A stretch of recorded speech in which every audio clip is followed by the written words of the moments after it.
Welcome to Southampton for the biggest game so far in Group 1 of qualifying for next year's Women's World Cup, as the two teams at the top of the table come face to face in the clash of the unbeaten home nations.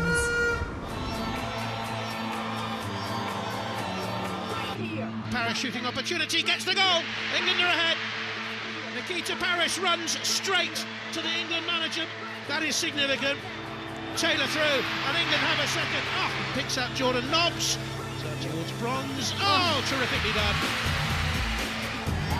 That's a super goal. It's Duggan. Seals it for England. The 6-0 thrashing. Wales need a goal, and there it is! Wales have got their noses in front, and the celebration will tell you just how much it means. And the captain gets it. Steph Orton, 1-0 England. It's the first chance of the second half. It's 2-0 England. It's Nikita Parris. It's 2 wins from 2 in the World Cup qualifying. A magnificent goal from Wales. Oh, what a crucial penalty save that is. Chance, goal, England lead. Here's Parris in behind for England to wrap it up. Oh, in style. Well, here's how things stand in Group 1. Wales lead by a point, but they've played a game more than England. Both sides are yet to concede a goal. Group winners qualify automatically for next year's World Cup finals, while the 4 runners-up from the 7 European groups will go into a playoff. Well, I'm joined by former England internationals Alex Scott and Rachel Brown-Finnis, and Gwennan Harries, who won more than 50 caps for Wales. Alex, I'm going to start with you. England up to 2nd in the FIFA World Rankings, their highest ever position.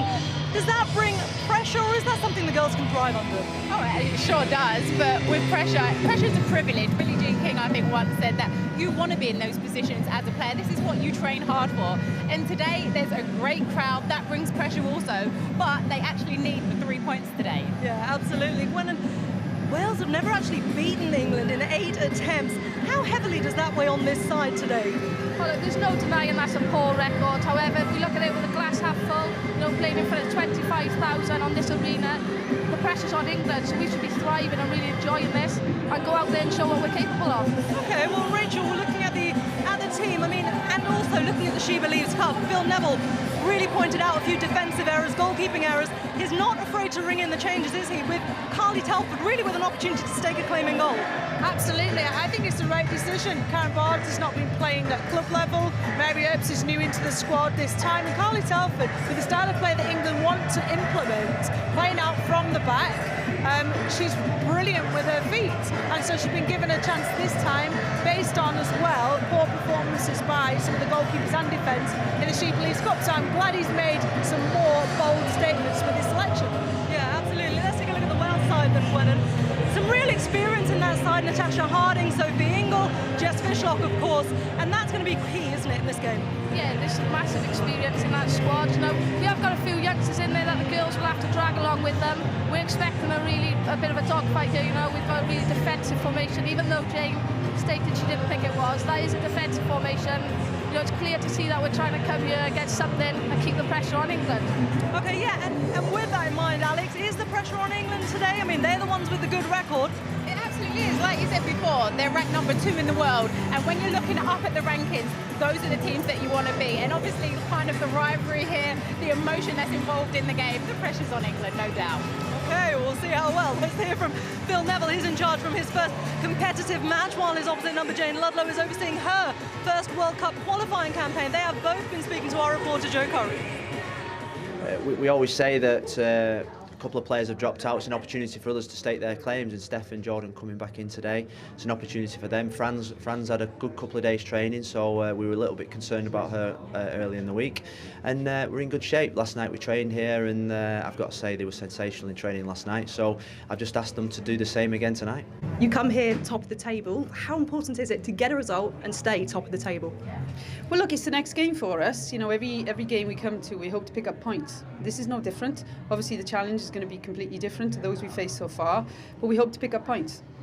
Jess Fishlock says the team can't afford to get too emotionally involved with who you're playing. How do you do that? Look, we're Welsh, we get emotionally involved in everything, but obviously Jess doesn't want this game to seem like a bigger game than all the others so far. it's the next game, so it's the biggest one right now. It's a proud moment. My mum's in Australia at the moment with my sister, and she's going to tune in. I don't know what time it is in Brisbane, but it was the middle of the night, so it's a proud moment. I will enjoy the occasion, but I'll only enjoy it if we win. And like I said from day one, the way that I've been received in the women's game has been fantastic, and I think people can see that we're heading in the right direction. But tonight's a big game. I'm going to enjoy it. So are my players, and I want them to perform. Big crowd out there tonight. So there going to be a few nerves in the changing room?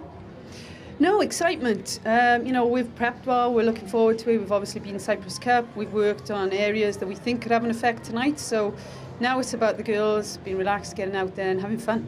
We wish you lots of luck, Joan. Thank you.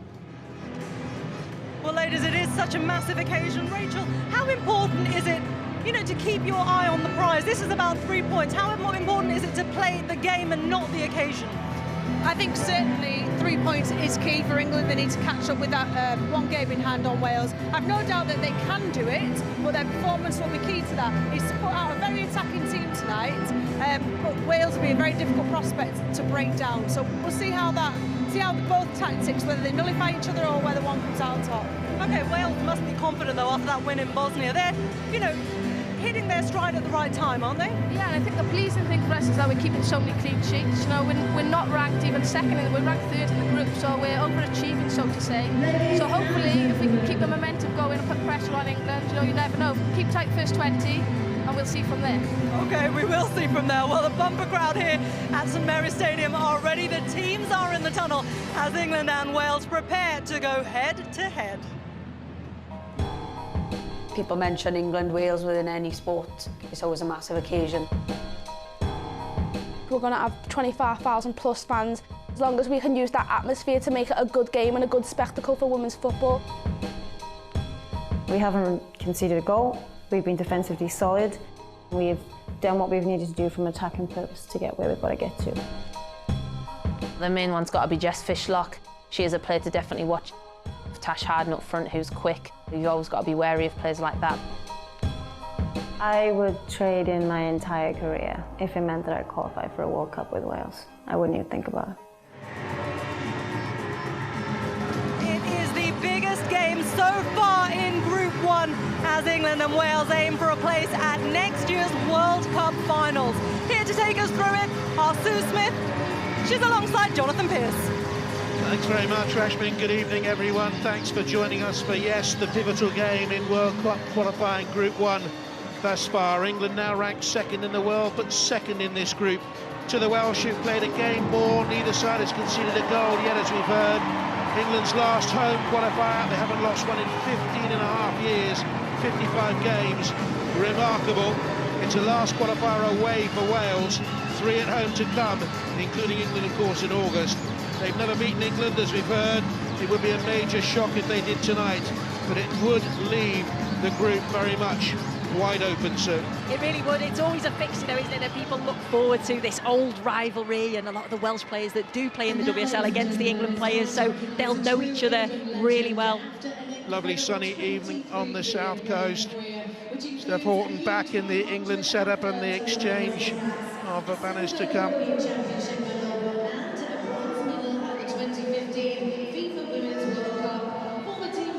This is a special award to Casey Stoney, who is now very much part of the England coaching setup. And it wouldn't surprise me if one day she becomes the national coach. What a terrific character and a pioneer for the women's game. She really is, and I totally agree with what you said. I think at some point she will become England manager. I think that's her aim, that's her focus. She was a leader on the pitch, and now she's leading the players in a different way, and it's so nice to see her partner and her 3 children there as well with her. A lovely family snap. Casey Stoney, 130 games for England, 6 goals in that time, and she played in the major championships. Please be standing for the national anthems. The Welsh anthem will be first.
Jane Ludlow played for Southampton Saints for a while, the Welsh manager.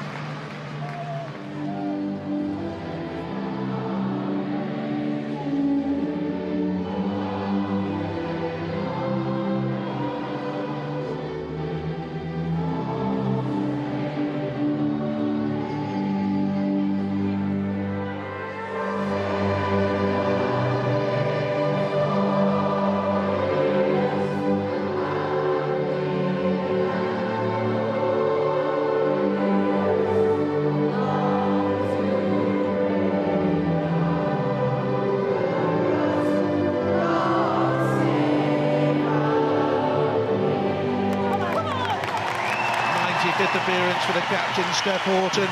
Phil Neville talks about his pride in managing this side, and he welcomes Houghton, of course, back into the squad, and Jordan Nobbs as well. We saw her towards the end of the line. They both missed the She Believes Cup through injury. England do have a couple missing though, Millie Bright and Jill Scott. They dropped out of this. Well, Carly Telford gets the nodding goal because of that distribution. It's her first start in 2.5 years. Abby McManus plays her first qualifier, one of 5 Manchester City players in that team. Lucy Bronze, who left City last summer, Jordan Nobbs, Fran Kirby and Jodie Taylor in the shortlist of 5 for the first ever FWA Women Footballer of the Year award next month. Wales chopped and changed during the recent Cyprus Cup. They finished 8th and now revert to virtually the team that beat Bosnia back in November in their last qualifier.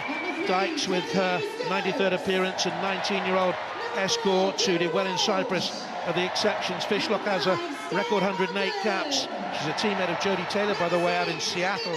Hayley Green has 3 games in her last 5 internationals, and she's the player that Phil Neville has been looking at because she has that ability to hold it up as a lone front runner. And that's exactly what you've got to do if you're the lone striker up there. She was actually a centre-half, but she's powerful, she's physical, she'll get in and amongst the England back line, and it's key that she holds the ball up and waits for whether it's Jess Fishlock or Angrad James to get up there and support. Just surprised by that line-up there that we saw Rhiannon Roberts playing in a wider position. I would have expected her to play in the middle of a back three. Yeah, Rhiannon Roberts normally is a centre-half. She has been playing centre midfield for Doncaster Bells, but she can play anywhere. She's versatile, she's athletic, she's strong in the tackle. So they've got a very strong, I would say, back 5 and midfield 4 have Wales. Sophie Ingle, the captain of Wales, hasn't missed a minute of the league season with Liverpool. England haven't lost a qualifier since 2002. That was at home to Germany at Selhurst Park. Stephanie Gertschlich scored the only goal, if I remember rightly. And England in the small, tight-knit group. Interesting, actually, there's a group of players there that were in Canada 15. There's a group of players that came through Netherlands 17, and then there were 1 or 2 who've come in since then. Kira Walsh, the team is evolving, so.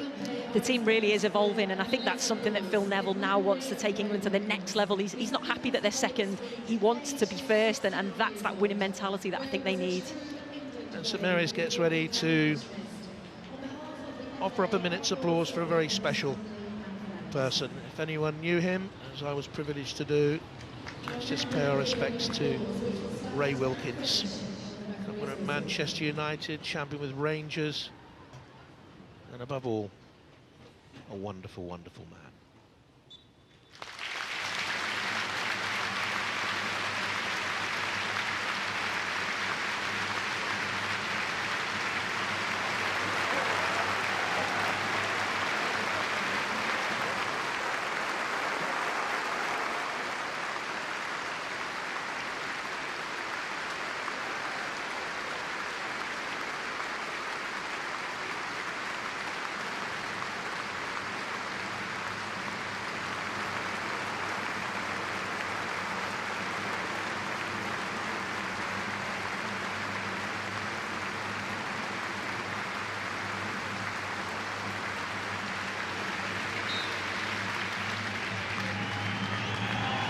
Always had time for you, Ray Wilkins. Scrupulously polite, lovely sense of humour, lovely man. And Phil Neville will have felt the emotion of that moment because Ray coached him at England under 21 level. And it will be England to kick us off and underway. Jodie Taylor, the Golden Boot winner from Euro 17. The team has moved on since then, but Mark Sampson, the coach of the team, contacted me today and said please pass on his best wishes to the team and good luck, and he always does that. He's still very much a supporter of the side. And his thoughts for Wales, of course, tonight, being a Welshman himself. And it will be England who get us off and underway. A whistle from the referee, Pernilla Larsson from Sweden, and off we go with Lucy Bronze looking for Nikita Parris, who's already had a very good World Cup qualifying campaign, been amongst the goals. It's cut out though, and cut out fairly easily, I have to say it was, by Rachel Rowe, who gives chase. It's just tucked back so easily by Abby Manouchian. Came into the team in the She Believes Cup. She came on very early in the opening game against France, an injury to Rita Sante, and she grew in the tournament, I think.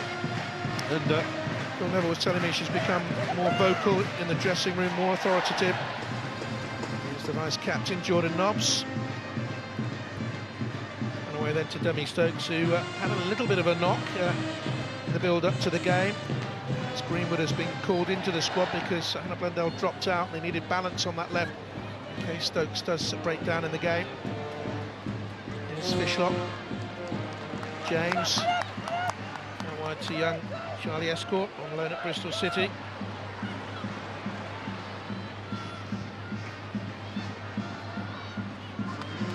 There you can see the height of Kayleigh Green, and when the anthems are being played, so I look down that Welsh lineup, they've got some real height in that side, and they will be a danger at set pieces, I feel. They really will, and just going back to that national anthem, the way that they were singing, you know, the passion, how much they want it, they're desperate to play for their country, and they're desperate to play in this game. Speaking to both sets of players, it's a game you want to play in, isn't it? There's been one game in this group already this week. Russia won 6-1 in Bosnia. England travel to Bosnia on Sunday, play on Tuesday.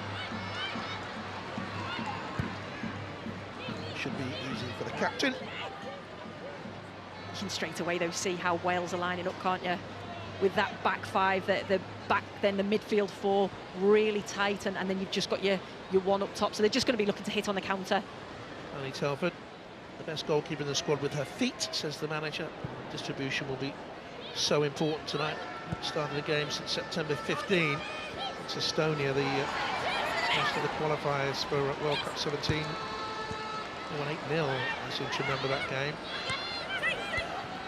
Wasn't that the Dan Carter game when she scored at hat-trick, I think? You're right. And she deserves this start, Carly Telford. She's been in and around the squad for a long period of time. And Stokes, who started 17 of the last 18. So desperate to get to the World Cup final, she was left out on the eve of Canada. Jodie Taylor, clear her feet and get it back out wide to Demi Stokes. Taylor playing in the USA at Seattle Reign, her 15th club in 16 years. And Kirby, Neville describes her as his gem, and she can go all the way through to the top of the game, he believes. And these days in a slightly different position, of course, than the one in which she exploded into the world of football in Canada in 2015. Deeper these days. Here's Parris. And, it was either left or missed by Laura O'Sullivan.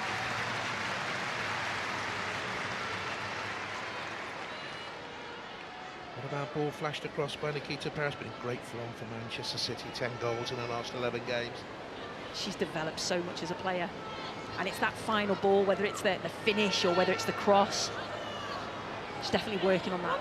She's a joy to watch because she gets so much joy out of the game. Yes, she does.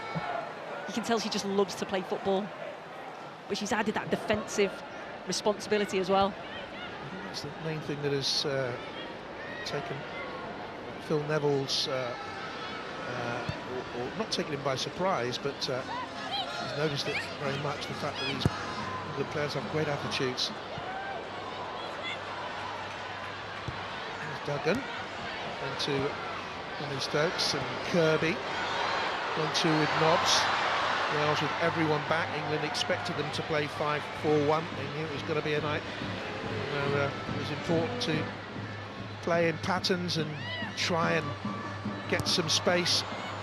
Worked through one-on-one situations. They've been working on that in training all week. I think as well, when you're playing against such a compact team, you've got to move the ball quickly, 1 and 2 touch, and England are certainly capable of doing that.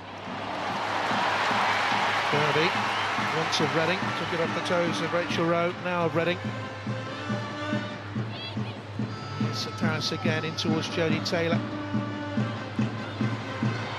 Comes into Kira Walsh. Lovely ball by Duggan. Stokes with a cross in the middle. And it was Fishlock all the way back in there defending. What a good player she's been over the years, Jess Fishlock. She's won European Champions League with Frankfurt, the double with Glasgow, league at Alkmaar, done so well in Seattle. She goes out to Melbourne every year in the close season, just come back from winning a 4th title there.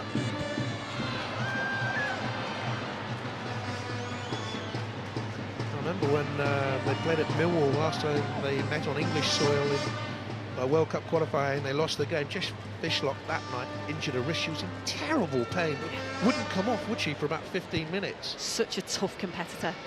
Jess Fishlock, very talented player. And Paris got in behind young Escort. Tries to get it back onto her left foot, and the teenager did well to recover there. 2019, this is her 27th game though, Charlie Escort for Wales. Started all their games in the Cyprus Cup. They were beaten for a playoff for 7th place by Austria on penalties. I would like to be kind about the quality of their penalties, but to be frank, they were pretty abysmal. Here's Abby McManus and Stokes. A point here would be a wonderful result for Wales. Keep them on top. And they have that return game against England on August the 31st. Will be their last qualifying. They'll have one more game after that. Trip out to Kazakhstan. Harding will run off to James. Harding's been a good player over the years as well, hasn't she? Very good player. I watched her a lot when she played at Liverpool, playing on the left-hand side, cutting in on a favoured right foot, can score some fantastic goals. But she's another player that's developed fitness-wise, worked a lot on her technique. And again, getting her in the right areas, I'm sure she will cause England some problems at the back. A hat-trick in the last World Cup qualifying campaign, I seem to remember. But, it's been a while since she scored a competitive goal for her country. From Liverpool to Reading in January. Natasha Harding winning 7 for Wales, look out for her. It's come off the head of Walsh, and Telford had to come out very, very quickly. And Rhiannon Roberts was putting under pressure there. Moved quickly to the Chelsea goalkeeper, who's played their last couple of league games. Neville's already had a couple of words with the 4th official over there about Wales taking their time over things. 4th official is Lauren Holt from England. Roberts with the throw. And it's a good effort and it's a fine save. It was Rachel Rowe with the flashing shot across goal. And a big strong hand from Carly Telford. I tell you what, this is good play from Wales. You can see this is something that they've worked on in training. Good technique. I think that was going in the bottom corner. Carly Telford, we mentioned about how good she is with her feet and her distribution. She's also a fantastic shot stopper. Really good stop of the 30-year-old keeper. Just 7 minutes in the She Believes Cup. She came on against France for the injured Karen Bardsley. And Hannah James, first corner of the game. The Everton player will take it. Right-footed, Telford punches it away. Stab back in. Oh, and it's over the line, is it? No! It's cleared miraculously off the line, and the assistant, I looked immediately down, and the assistant is saying no. Play on, no goal. Let off for England, and it would have been a magnificent start for Wales. I'd certainly like to see that again, Jonathan, because That looked really close. Lucy Bronze did so well to anticipate that. Clear the ball off the line. Yeah, brilliant clearance. Here's Rowe.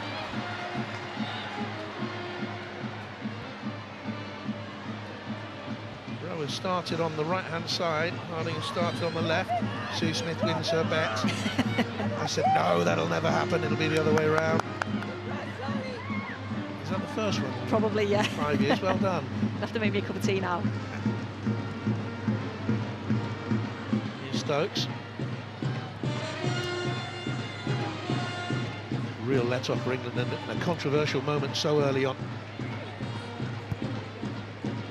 And then by Roberts. Manus. Kira Walsh to Manus. Side on merit, says Phil Neville after her good, she believes, cut. Here's Stokes. Duggan, space for her to go into.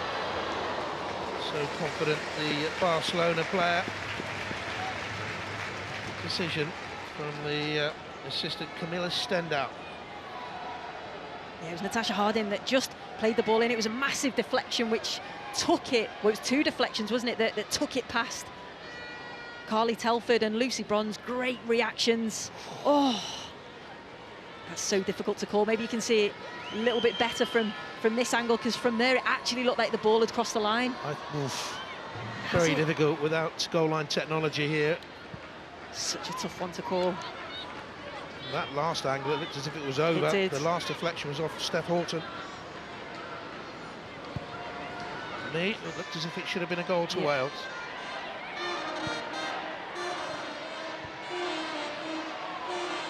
Let's off for England then. Here's Kirby. Duggan. Walsh tried to slip it through to Jordan Nobbs. Here's Anhara James. He was once a teammate of Jordan's at Arsenal. She was a youngster there.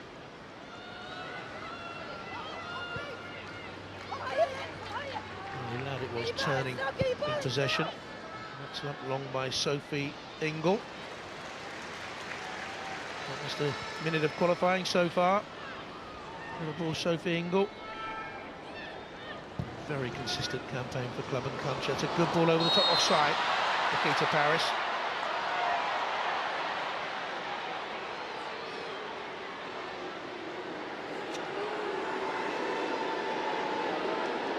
Boos from the England fans. A couple of feisty exchanges. You don't often see that in the women's game, and Wales didn't complain at all about the one that was cleared off the line. That's offside. Yeah, she was offside, just caught.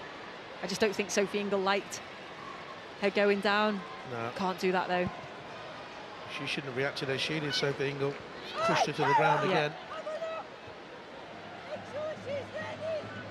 I suppose that just shows how much it means to both sets of players. They played 61 times for Wales. She was captain. She was the Great Britain under-17 triple jump record holder. You know that, Sue, did you? I didn't. You didn't want to know that either, did you, really? Learn something new every day with you. Kira Walsh was Lancashire's top under-13 badminton player. Where have you got all this from? Sad life. McManus. The period of football she has coming up for Manchester City, FA Cup semi-final and the Champions League semi-final too. There's Duggan, out of the Champions League by Lyon in the last round.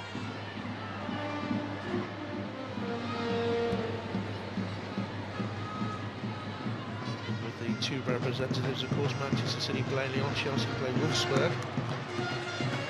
And I think for the first time, see whether this is definitively over the line. It does take a big deflection off Steph Horton, and I think that's over the line. Again, it's so hard. You look at it from one angle, it looks like it's in. The next angle, it doesn't. And could the assistant referee be 100% sure that 100% of the ball's over the line? Because I think after all those replays, Welsh viewers will be saying it was over the line. And Yeah. England fans will be saying it wasn't.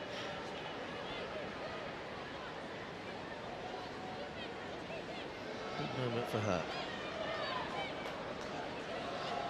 So Laura Sullivan, she plays for the King Coke Club. She was at Yeovil until November. She was a defender actually up until 2016. Goal then. Walsh. There's Lucy Bronze. 2 bronze just behind her. She's one of the quintet of players who have been shortlisted for the FWA Footballer of the Year. First time ever the football writers have nominated and given the award to a woman player. There's Paris. This is key out there. And she just got clipped there. You know, the escort clipped her heel. She's going to have a hard evening, I think, the teenager. Good play from Nikita Paris. She gets the ball and the first thing she wants to do, she wants to face you up and have a go at your 1v1, and she does just clip her heels. It's a mass defence. You have to get advantage in the wide positions, draw a couple of defenders out of position, and then get runners arriving in the middle. Just watch for Lucy Bronze here. She was fantastic at set pieces in the World Cup of Canada. We haven't really seen that from her since.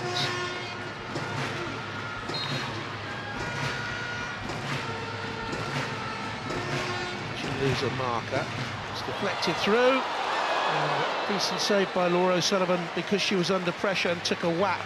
I think it was Abby McManus who was in there with her. Yeah, again, I think it took a deflection as Jordan Nobbs plays the ball in, and O'Sullivan's well. She does well. She's brave. Gets down, and I think she does just get her. Abby McManus, I think, a knee. It was a fair challenge.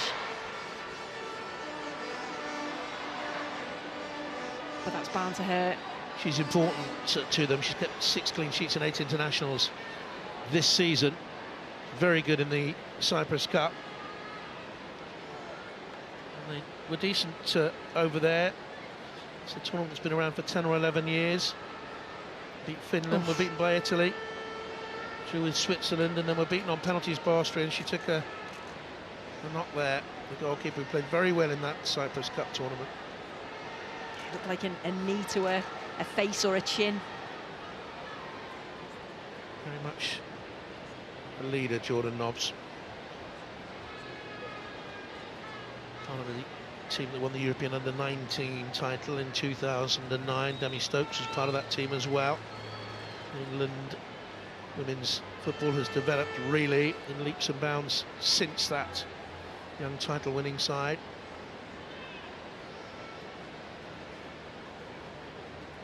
This is a problem for them. Claire Skinner is the substitute goalkeeper, by the way. A big moment so far, in 18 minutes gone very nearly, is this moment. I think you mentioned early on, didn't you, that Wales are going to be good at set pieces. They're going to be dangerous. And they were there.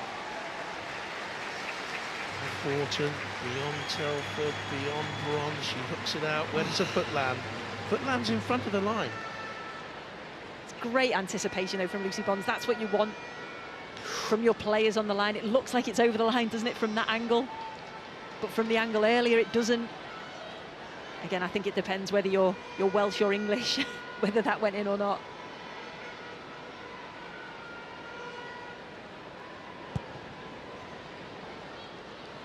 McManus. Away by Nobbs to Duggan. It's a fantastic looking ball, but it's just gone away from Nikita Paris in the end. I don't think she had full belief the ball was going to come out to her. But the attempted pass shows the fact that Toni Duggan has risen to another level now because she's at Barcelona. Yeah, and she'll say that herself. She thinks she's improved so much as a player, just so many different touches on the ball, different types of training. You see her vision, her awareness, everything has improved, and that's clearly benefiting England. 13 for Barcelona this season. Her first season in Spain is Kirby. Away by Rhiannon Roberts. Bronze. Jordan Nobbs. This is a young fresh, quick-looking midfield trio, something that Phil Neville has worked on achieving. Walsh plays it through.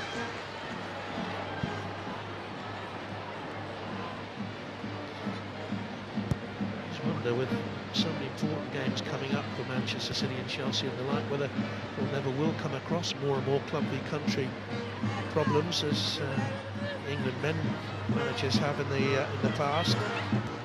He's very firm on it though. The fact that these games, these club games, FA Cup semi-finals, Champions League Cup semi-finals are big games, but there's nothing as big as playing for your national team England, he says. I have to agree with him on that, and I think the girls would say the same. They're doing fantastically well, City and Chelsea, to be in the semi-final of the Champions League. It just shows, like you say, how far the game's come in England. A good start. Nikita Parris has forced England's first corner of the day.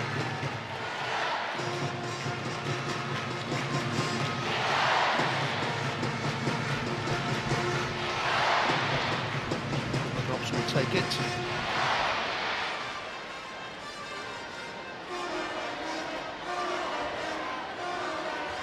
Look for Steph Houghton here on that signal.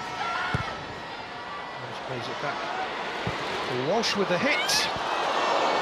Curling all the way through. Tentative appeals for a little nudge there on Jodie Taylor in the middle. Don't think it was a penalty. Let's have another look. Nicely worked from England though. Just think if Keira Walsh could have been that little bit further forward, but I think that's what she was aiming for at the far post. Phil Neville thinks it was a foul. I think when he sees a replay, no, it wasn't. Yeah. Wants the England players to be more robust mentally and not be persuaded that they're getting jaded because of club commitments. Here's Duggan, big deflection! Important save by Laura Sullivan. She's having a good evening so far. She did well there, Fran Kirby, as the ball comes out to Toni Duggan. You know that she's going to want to come inside onto her right foot, and it takes a deflection off Rhiannon Roberts. Yeah, it does. They're appealing for handball. It definitely wasn't, but that's tough for a keeper because you see it late. You have to react and move your feet, and O'Sullivan does well. Once again, will take it. Taylor and Kirby in the 6-yard area. Thornton's up as well. Fishlock. Knobs left-footed. Drifting. She had to push it over. It would have been a freakish goal by Jordan Nobbs because it was an attempted cross left-footed. I think O'Sullivan was setting up for a cross. Nearly caught her out.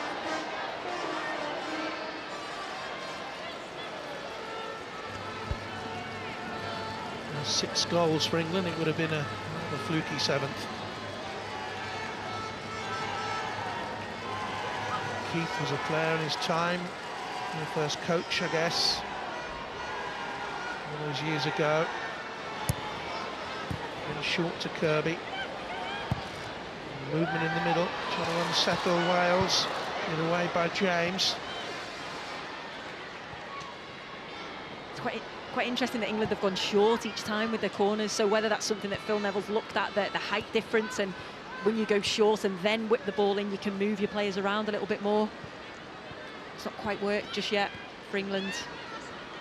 Undefeated 8 games only for Wales. The last 3 away games, not counting the Cyprus Cup. It's a 5-0 friendly defeat in Netherlands against the European champions back in July. Here's Stokes. Oh, lovely turn by Duggan. James will get it away. England are getting joy in the wide positions though. There's Parris, who's coming a little bit narrower. Comes to Taylor. No one in support though. Peter Parris didn't really read that situation, but look at that line of 7 red shirts back. And as they clear it away, it's going to be a ticking off for Steph Houghton for the foul on Kelly Green. And a yellow card.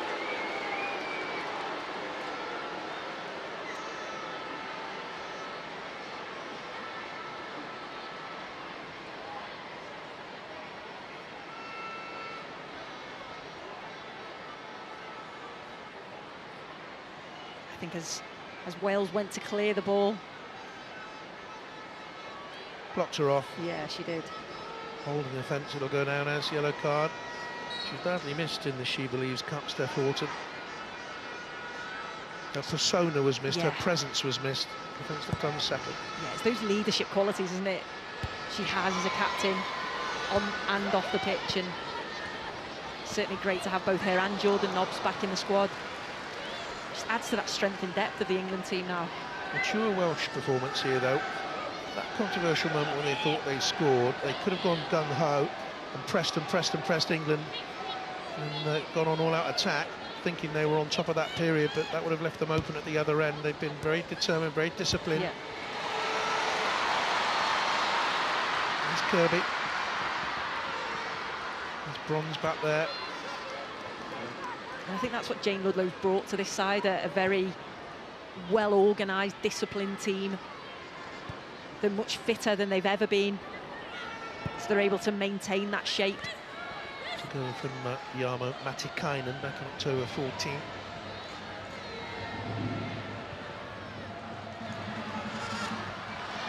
Bronze. Shelley Escort did well just to stick in there. England have another corner kick. It's their fourth of the game. That's how England can get in. Your wide players getting in field, whether it's Tony Duggan on one side or Nikita Parris on the other, and then you're getting the fullbacks overlapping. That's how England will get in, out wide.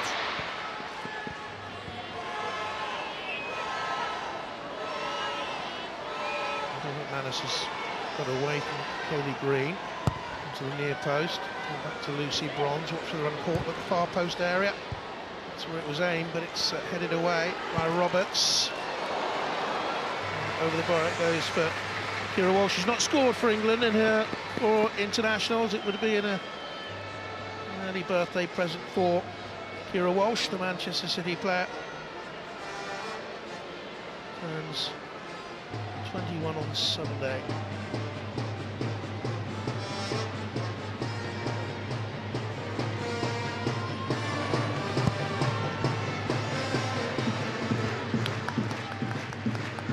Fishlock for Harding.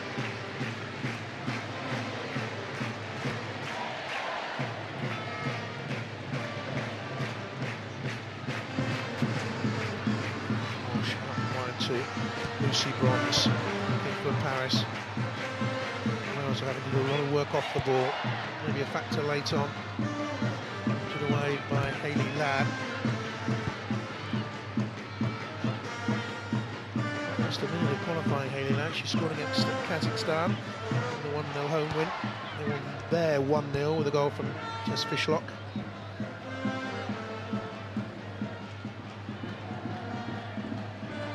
McManus, and England can afford for the centre halves to bring the ball forward. Wales only have the one player up front, Kaylee Green.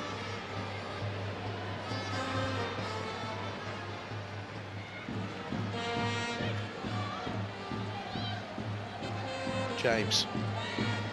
Taylor, a little bit of pressure there, but not a great deal of pressure on South England. There's a foul.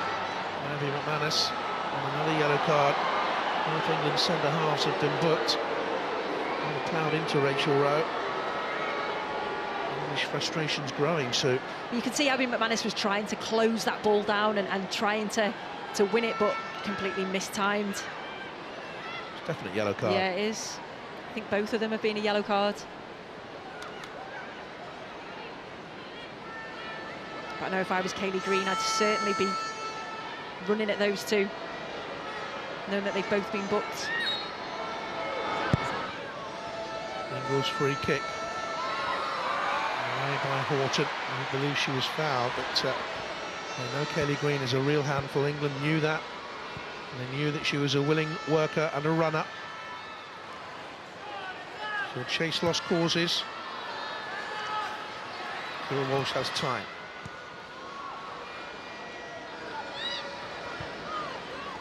Similar sort of pattern to the game at Millwall in the World Cup qualifying. And they won that one, was it 1-0 so I think it was, but then back in Wales in the August 2014, it won 4-0. Houghton, Nobbs, Duggan and Taylor played that game.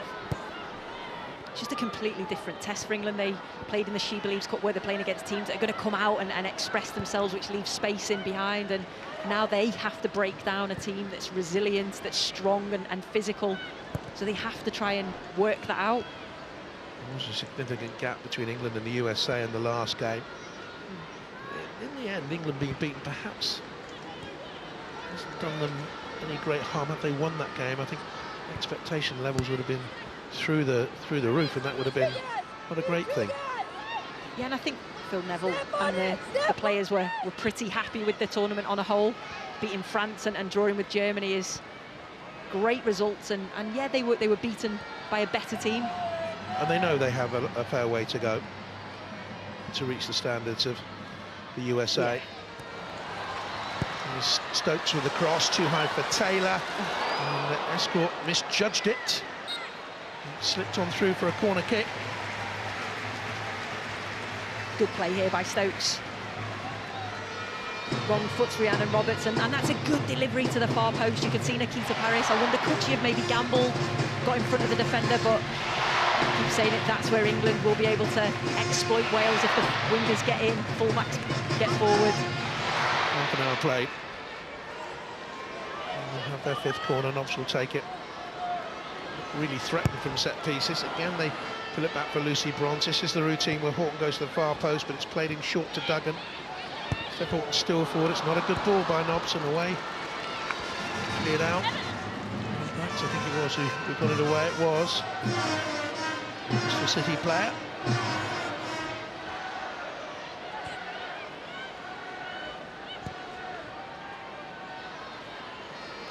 Quality of England's passing, I think, will disappoint Phil Neville. I think there's been times they've been a little bit sloppy, but I think we have to credit Wales as well for that, and that they're closing down. Absolutely. 34th in the world right now. If they get something out of this game, I think in the next world rankings they'll be at their highest ever level.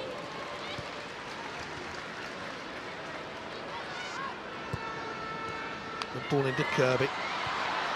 Looking for Parris, she's given a little bit too much to do, and Escort did very well until the clearance. Here's Nobbs. Gone for goal! Hits the bar! Went for the unexpected. She's capable of it, and it nearly came off. What an effort from Jordan Nobbs, and that's what she brings to the side. But do you know what? I think O'Sullivan gets a touch to this. Don't know if she touches it onto the bar, but what a strike here from Nobbs. She gets a little bit of time and space. I think you can see, does she get a hand? She does get a glove to it. Hits the bar, that's a top save. Terrific save. I thought Jordan Nobbs.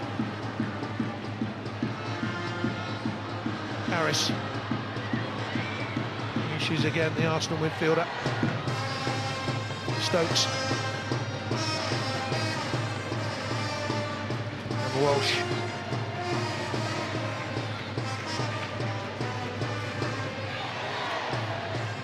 She scored in the under-19 final, UEFA Championships in 2009 from 30 yards against Sweden. She scored on a debut as well for England against Italy from long range in the Cyprus Cup, and this was another long-range effort from Jordan Nobbs. She's got the confidence to do that. And again, sometimes in a game like this, you might need just a moment of brilliance.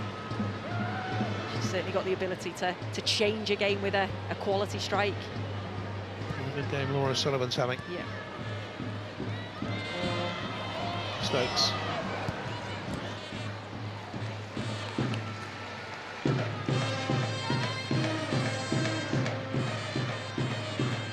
Remember the Welsh goalkeeper at Millwall that night having a very good game. It was Angela Davis.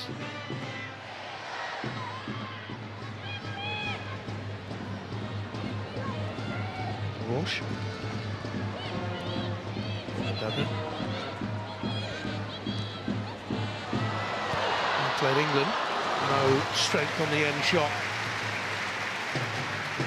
Good approach work. Good play from Tony Duggan. Little 1-2. Follow your pass. Her and Fran Kirby do link up well. You can see what she's going for. She's looking to just open her body up and place it into that far corner. We've seen it in the She Believes Cup. Grandad's here, I think, isn't she? Isn't he? Ken, he is. He goes everywhere. You've mentioned him many times. He's brilliant. He's such a supporter of the women's game. He's away there amongst the supporters that you can see on that's the far side from us. Had he been anywhere near us, within 100 yards, you would have probably heard him.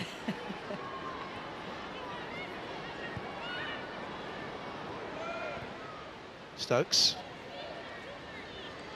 There's Walsh. Jordan Nobbs again. Trying to hook it around to Kirby. Away by Kaylee Green. I hope he doesn't face too much club against country pressure, and I hope the nature of the women's game, as it gets bigger and bigger, more money comes in, the nature doesn't change, because it is such an enjoyable experience. Here's Kirby. She's got through somehow. Got perhaps too easily past Sophie Ingle originally, but it's cleared away. That's what Fran Kirby's so good at doing. She just gets in between. It's a good ball. Right, Kira Walsh out to Duggan. That wasn't. Wales looked to play it to Kaylee Green. Held up by Abby McManus, who was just protesting a while back that previous challenge, saying that the referee's missing the physicality of Green. Nobbs to Lucy Bronze.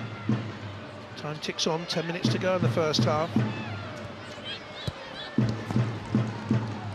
Wales, resolute, determined, disciplined, denying England. And England's frustrations shown there again. It wasn't a good ball by Paris. Kaylee Green looking for Anhara James.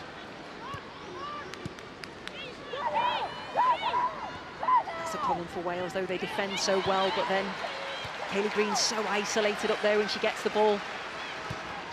They need runners in and around to support her. I think it's hard when you're working so hard defensively to then change your mindset into attack.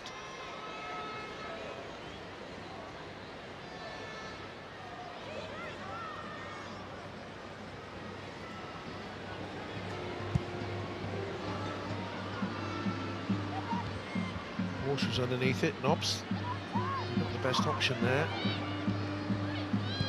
Green back to Fishlock. And here's Lucy Bronze, who found herself directing traffic yesterday for Phil Neville's team. They're on the team bus and they saw a cyclist knocked off the bike. They said to the coach driver, stop.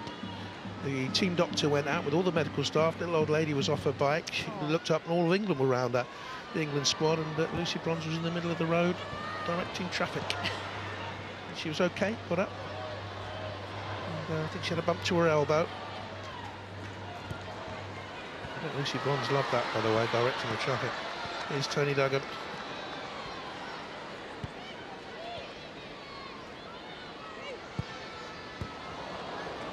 Here's Duggan again, nicked away by Hayley Ladd.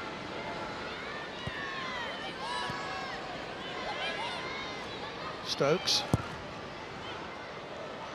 Final ball in, once again, with little quality on it, because there's no way Jodie Taylor was going to get that.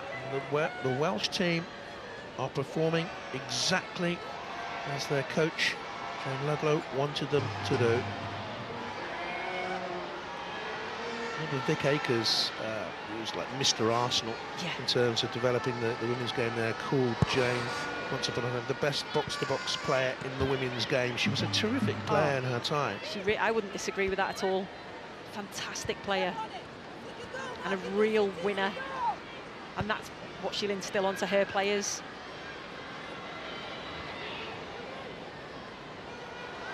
She was Arsenal's record goal scorer, wasn't she?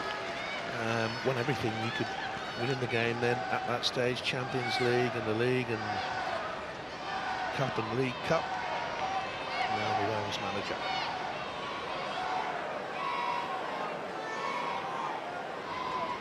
Asked her for a few snippets of information before the game, but she wasn't very forthcoming. Strange English man coming towards her, I'm not surprised. I'd call the security, to be honest.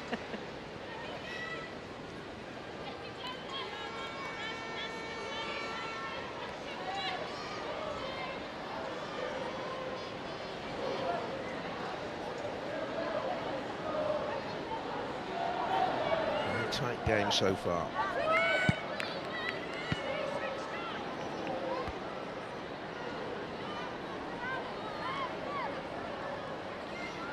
Roberts, you'll know her very well from Doncaster days, with the throw. Yeah, I do. Again, she's really developed as a player, but usually as a centre-half. Has been playing out, I think I mentioned earlier, centre midfield for Doncaster. I think she quite likes that in there. Doing well at the moment, aren't they? Top of WSL 2. They are. And Steph Horton. She can carry on there. Travel with the ball, an extra 10 yards perhaps. I wonder if England will do that more in the second half, because Abby McManus was always back there, and Kaylee Green isn't an Olympic sprinter. Here's Stokes. Walsh. Taylor's come out wide. Eased away by Dykes. Fran Kirby has to battle for that with Kaylee Green. Always likely to be one winner. She's done a very good job for Wales. She has. That is such a hard job as well.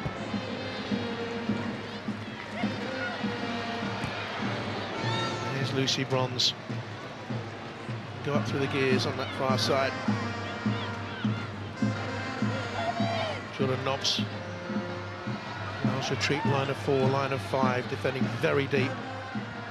He's defending on the edge of their 6-yard box at times.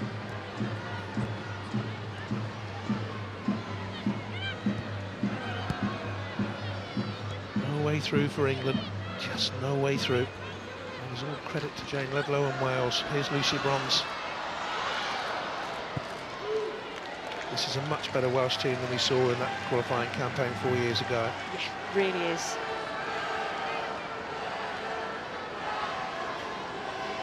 Individually much better, but also collectively as a team. Such a strange throw by Lucy Bronze, and then the free kick for the challenge on Harding by Kirby. And minute by minute, England's frustrations are growing. And it is frustrating when you're playing it against. Oops. I think it slipped out of hand.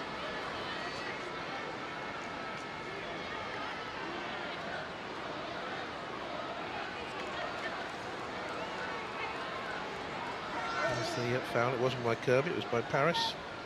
And I'm told that our technical boffins have looked again and again and again at the early controversial moment and have said the ball was not over the line. Which I think you said, didn't you? I changed my mind about 3 times. I'm still not sure. It's not unlike you.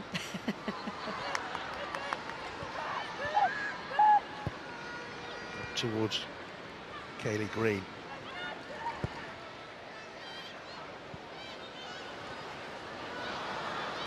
Not a good clearance by Bronze. James trying a luck. That's the 1 goal for Wales. In 7 years as an international. Never coming down.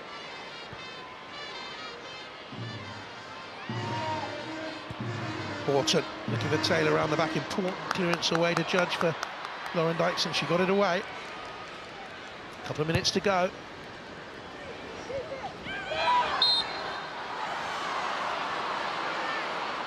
There's another foul by Steph Horton. She's going to have to watch it.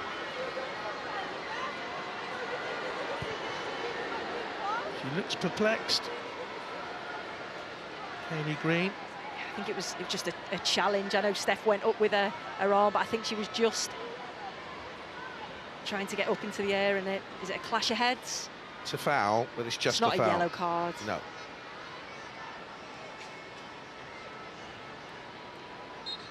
That is a real physical battle, though, between those two. And England knew it was going to come. And they knew it was going to be a hard night. Sophie Ingle. Away by Hort. Here's Parrish, who started the game brightly. He's got a little bit frustrated, gone off the boil. Here's Bronze, who was pulled back. That's got to be a yellow card for Tash Harding.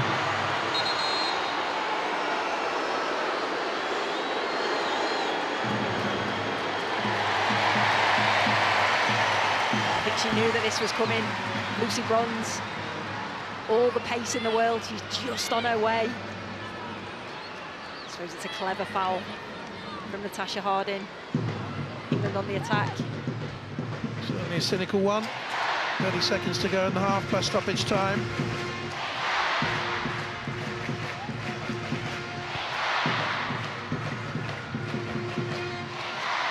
There's Walsh.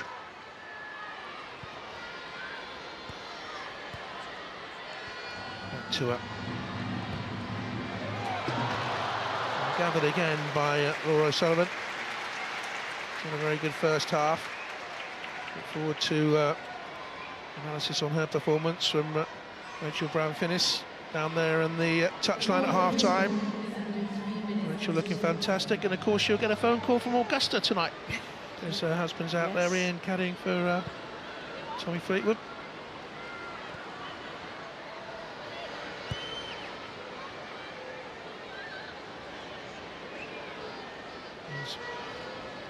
Demi Stokes.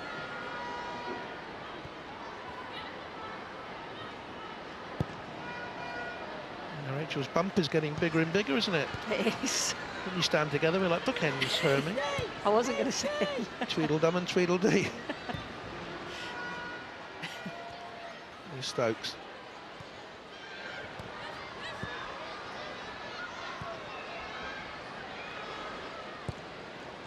Good ball by Kira Walsh. She's really wasted a pass. Horton looks for Duggan. I thought that came off the defender. It did in the end. The referee was going to give a goal kick then, and something was said to her. The assistant referee on the far side signalled corner straight away. Yeah, she changed her mind, and I think it was the right decision. Does just come off. Rhiannon Roberts for the corner. England about 6 first half corners. Wales 1. Jordan Nobbs will take it. Played in short towards Fran Kirby. These corner kicks have not worked. Maybe this one will. Stokes swirling it in. Keeper's come, hasn't got there. Duggan couldn't get to it. Kirby. Here's Walsh. Laura Sullivan's back on a line. Dummy Stokes. Angled ball in. With very well in the air there. Sophie Ingle it was who got up well for Wales.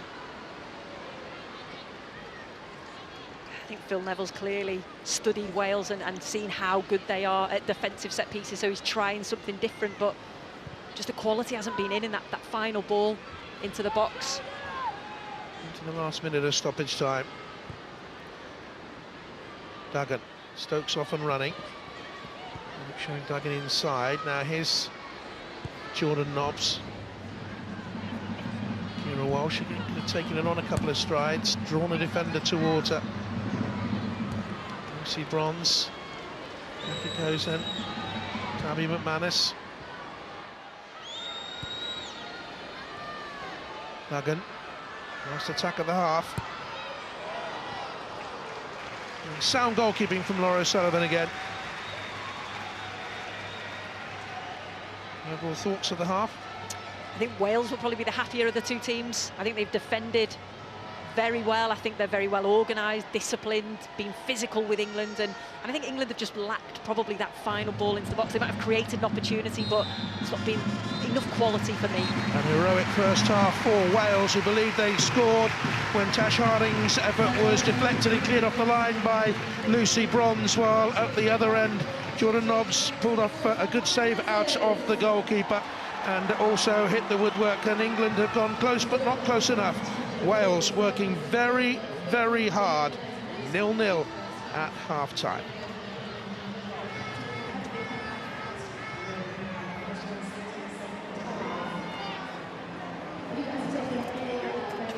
Okay, so still goalless at half-time.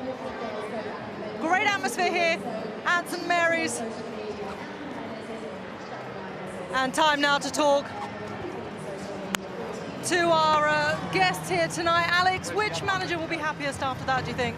Oh, most definitely Jane Ludlow. She came into this with a game plan, and you have to credit this Welsh team because defensively they have frustrated England. England have been sloppy in possession at times, but Jane will be saying, look girls, more of the same in the second half, because what they've done has been brilliant.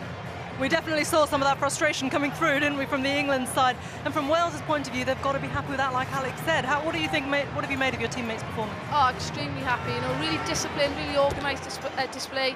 Not giving England any space in between units, which, you know, at times Frank Kirby likes to get in there, really frustrated her. Make sure that they've played out wide, and we've dealt with it. You know, the best chances come from a long-range effort, which obviously we'll be very pleased with, and we've had chances ourselves. Yeah, and pretty much the same from you as well, Rachel. You've got what do you think? Jane Ludlow's the happier one at the half-time? Oh, absolutely, without a doubt. She's a team of frustrated England. The game plans worked wonderfully well. They've banked up at times when they've needed to, when England have had a lot of possession in that final third, and they've stopped really England doing what they do best, and that's creating gilt-edged chances. Okay, well, there's plenty to talk about from this first half, but there's one that stands out in particular, isn't there? If there's ever a call for VAR in a game, you've got to say this is it. We'll talk about that in a moment, but first of all, should it have been a goal, Alex? Oh, it's a tight one from that angle. To me, it's so close, isn't it?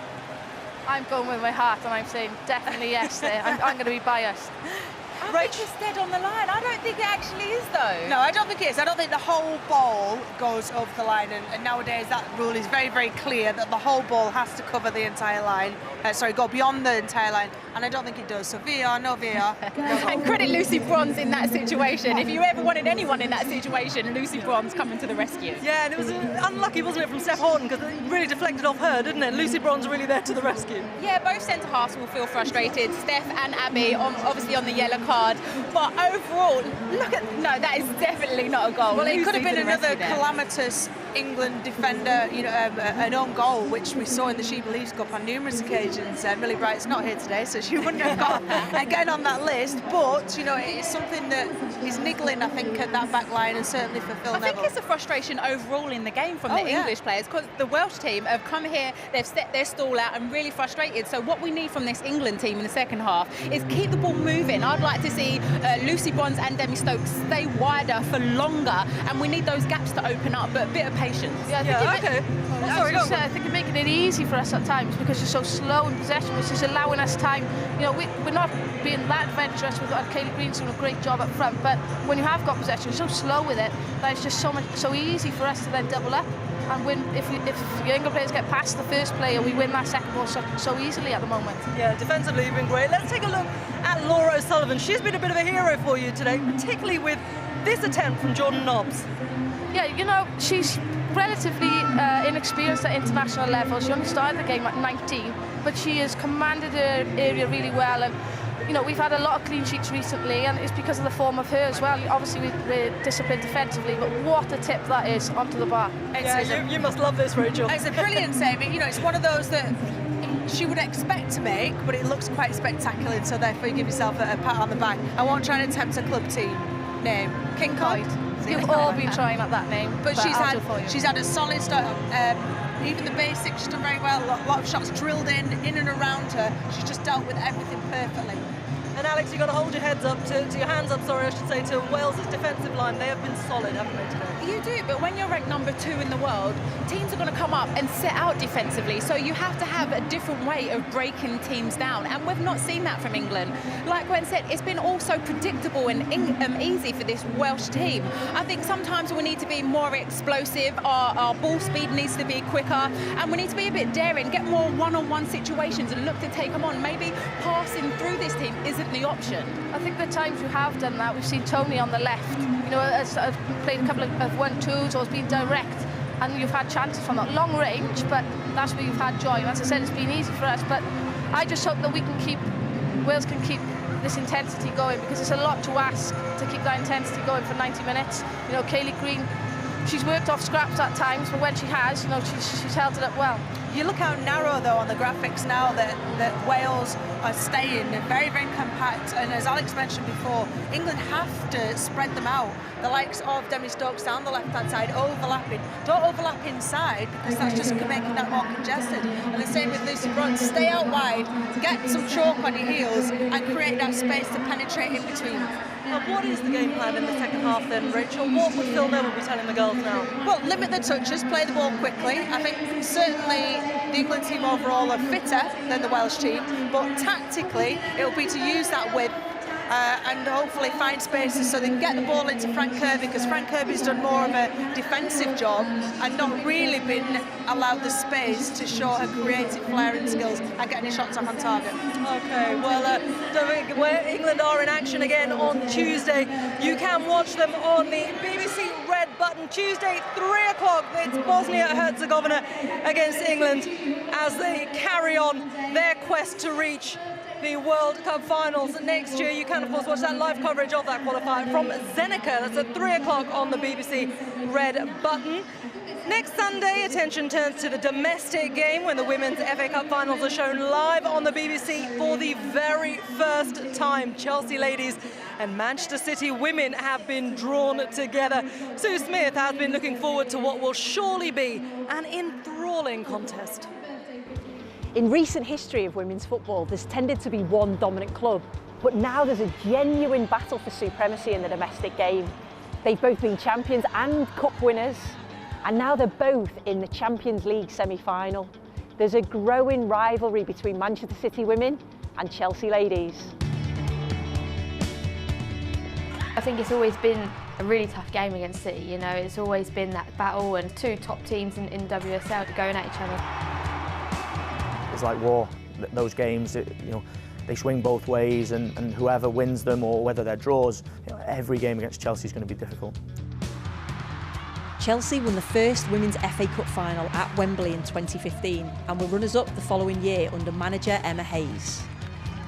What an atmosphere that was. I'll never ever forget that day. The team's different now though, it's really funny. The team has progressed, them has built a really, really good team here. Everyone's playing with a smile on their face, and I think that makes a massive difference. But last season, City blew the competition away, following their first league title with a comfortable win over Birmingham in the cup final. Last year was obviously a special day for the club. The first time we've won the FA Cup, and yeah, it's obviously our trophy at the moment. A really special day, and we know what it takes to get there, and we know what it means to be there. So if we can replicate, you know, 2017 this year, you know, we'll be really happy. All-conquering City? Not quite, as Chelsea lifted the 2017 Spring Series. In this league season, the two are neck and neck at the top of the WSL, and both their league meetings have ended in draws, including a thriller in Manchester in February. And it fell for Spence, and now Asante, and Millie Bright! Oh! She got hold of that! We were gutted after that, you know, we wanted to come away with the win, and to be fair, I do think we dominated that game, and you know, we had a lot of opportunities that we should have put away, but again it comes down to taking your chances, and they took theirs, and it was a well-earned point, but again we was really disappointed to not get the 3. And now it's Jill Scott, and it's struck. Brilliant! Oh my goodness! What a goal!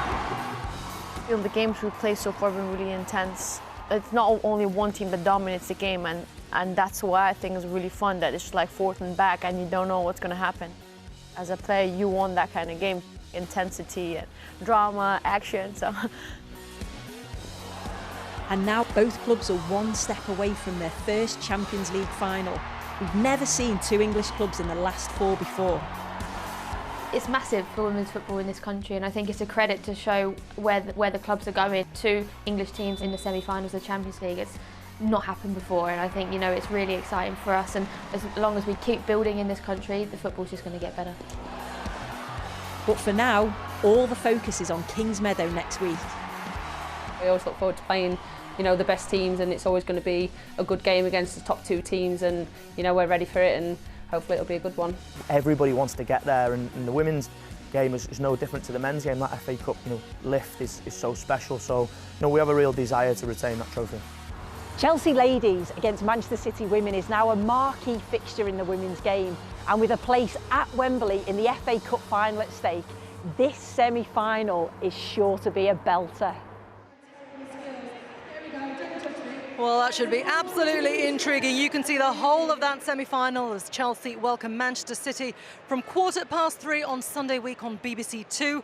And earlier that day, we'll also have live coverage of the other semi-final between Everton and Arsenal, a repeat of the 2014 final on the Red Button. That's from 12:30.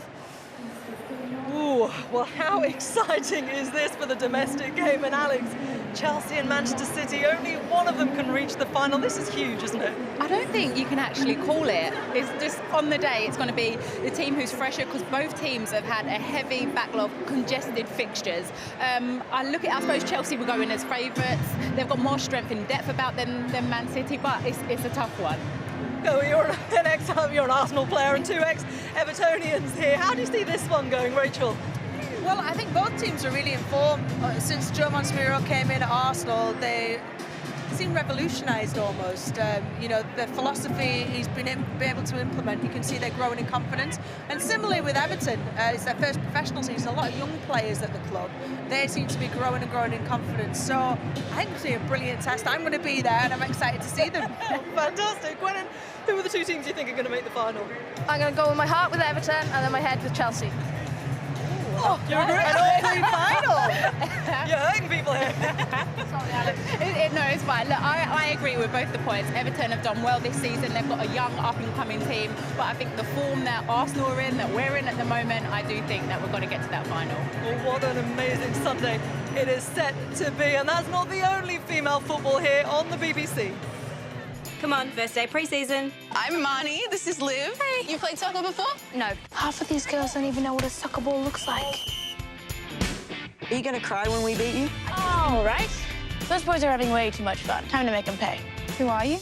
Ruby. So we have a legit team. So we'll train 2 times a week. Okay, we'll do heaps of social stuff too. Yeah, totally. Brand new Mustangs FC. Tuesdays at 5 on CBBC.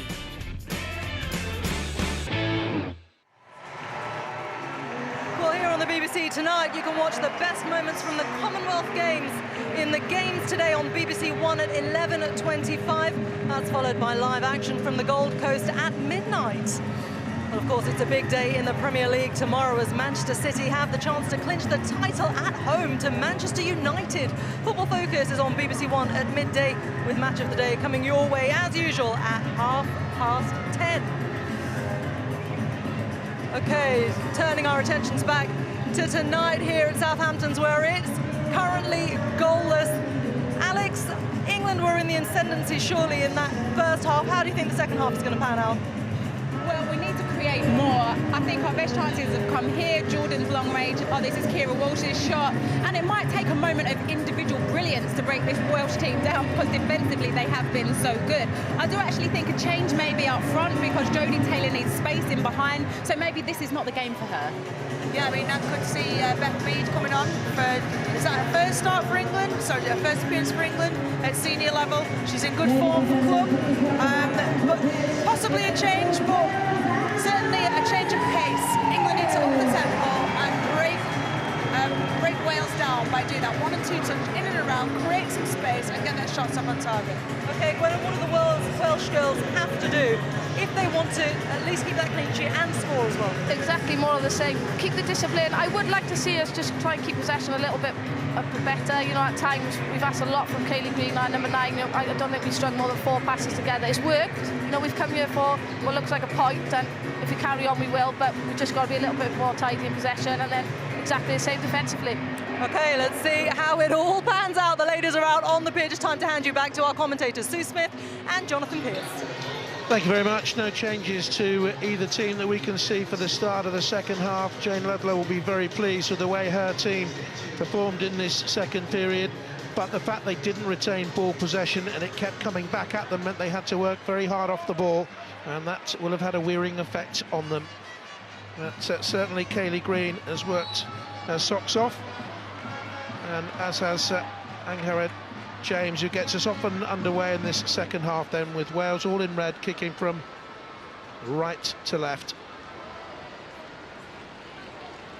And I think that maybe Steph Horton and Abby McManus could take a few more chances in bringing the ball out in this second half, and as Alex just said, Sue, England can try 1 or 2 efforts and take chances from range. I think so, yeah. I think that's something that they can do. I also think moving the ball quickly, taking less touches, and then it's that quality of the delivery when it's into the box, because there's been opportunities where they've got out wide, but maybe they haven't found that ball in there. But as I say, credit to Wales because of how they've defended. One change for Wales. Positionally, Kayleigh Green's dropped into a deeper role, and Natasha Harding has the front running role there. Look, wearing 7, the furthest forward. There is Kayleigh Green getting it away. You mentioned earlier on, central midfield player really, or a central defender. Yep. And a good scoring run up front, but she's gone back in there, maybe to conserve energy. Here's Demi Stokes, looking for Duggan. A bit of a risky attempted challenge by Hayley Ladd. 0-0 away in a World Cup qualifier. Don't need to go to ground there. Just confirmation of the teams running it along the bottom of your screens. Kirby all the way through.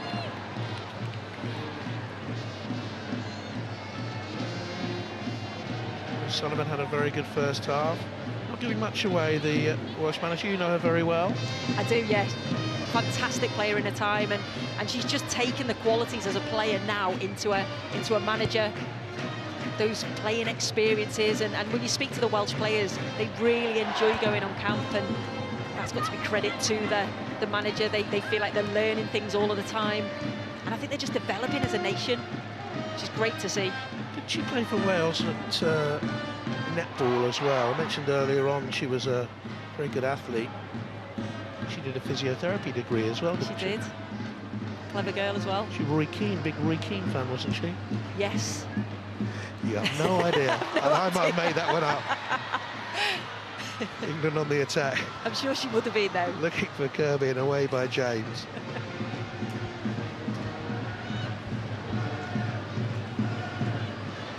Here's Walsh. Kirby again. Very quick to pounce, the Welsh. Kayleigh Green covering ground swiftly as well. Horn tries to sneak it through. James blocks.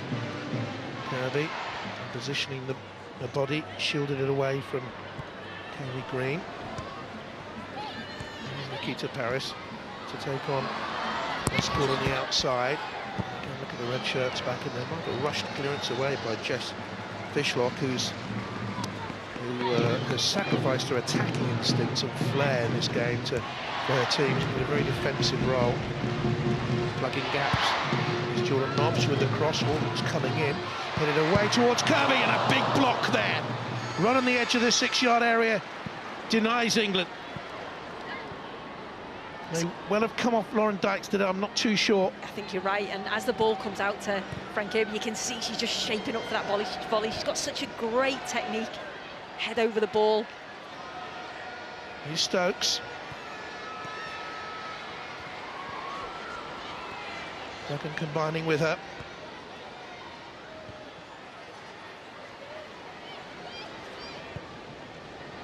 Wharton can advance from there again. That's what the centre-halves, I think, have been told to do. Push further up. Here's Bronze, looking for Taylor. And it comes to Walsh. Nikita Parris just inside Charlie Escourt, but the fullback was there to block what wasn't a very good pass.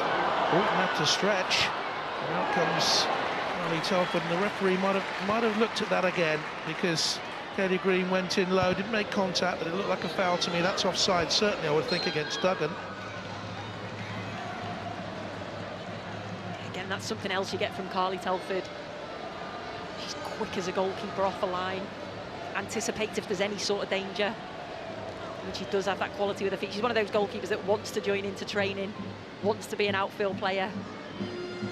Wales top the group with 10 points, from England with 9. Each of the 7 group winners go to the finals. In France, the 4 best runners-up will advance to the playoffs. They've won the last 8 qualifying matches, 28 of their last 29. They're unbeaten in 55 qualifiers. Gives you a sense of what Wales are achieving here. Harris finds Lucy Bronze. Left-footed cross all the way through.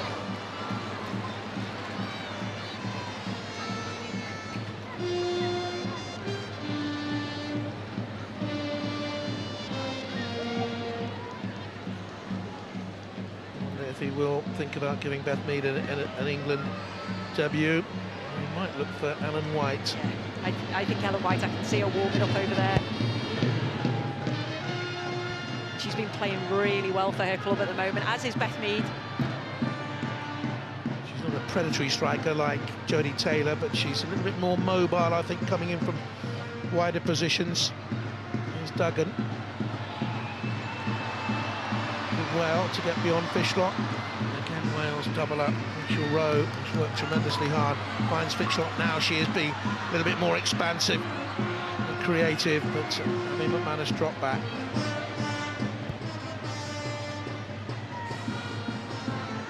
Jordan Nobbs. I think Jess Fishlock was disappointed that Kaylee Green didn't make that run in field. She didn't make a striker's run. She didn't look like a striker there, did she? Duggan. Walsh again. With all the time to play in this third of the field, there's very little movement up front. Very little movement at all. And that's why I think Phil Neville will change it imminently. And Ellen White, it will be who comes on, I think. I think it's very straight as well, the line. I think they need to break the line up a little bit. One come in, one go long. Walsh, that's better. Yeah. Stokes.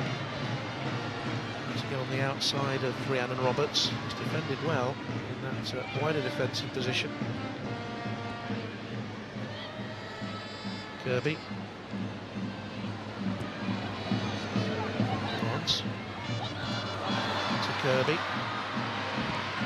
Shot was blocked by Fishlock.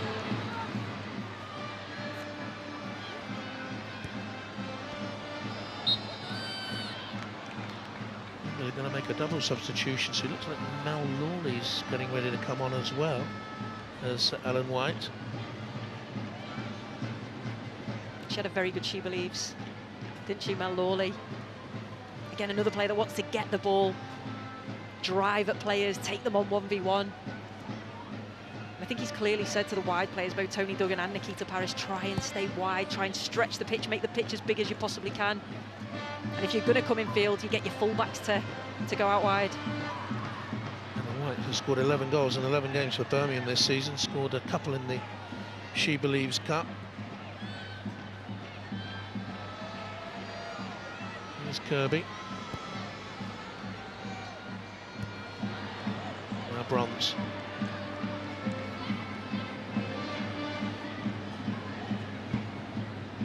Morton all the way through. That's a frustrated part. It's a frustrating evening for England.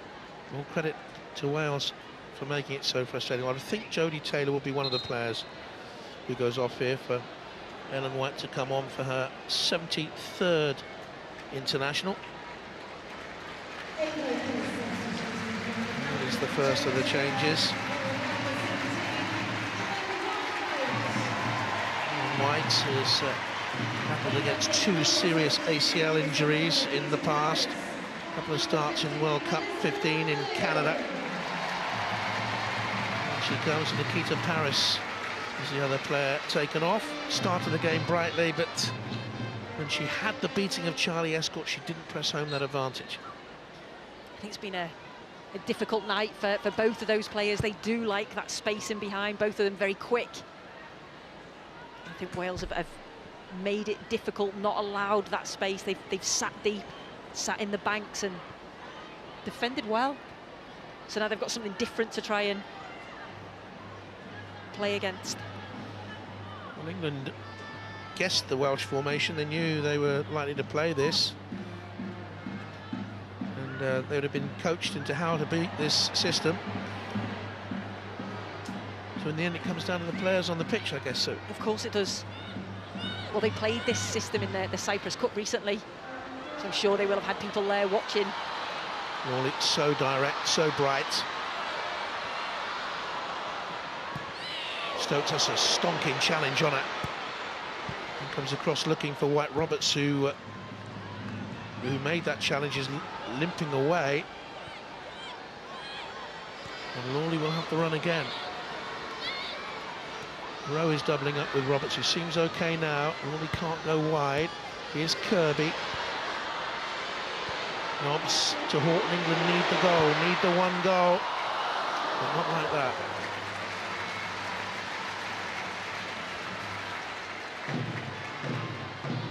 This was a strong challenge by Roberts. To ground. That's what you get from Rhiannon Roberts. So committed. And you know what you get from the women's game? No complaints. Yeah. No rolling around, writhing, groaning, mithering to the referee. Get up, get on with it. So it's good to see. Duggan.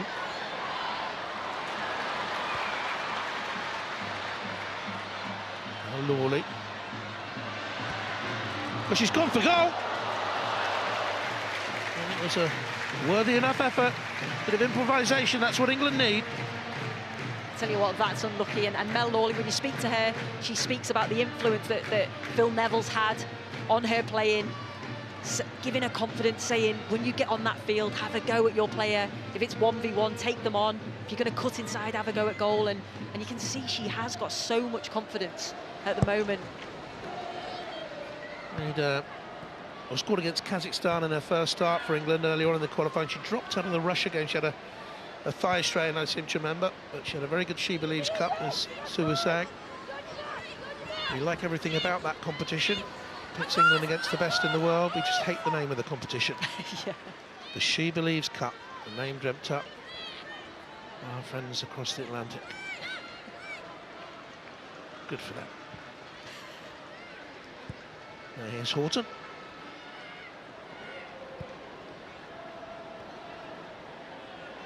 And back again to Lucy Bronze.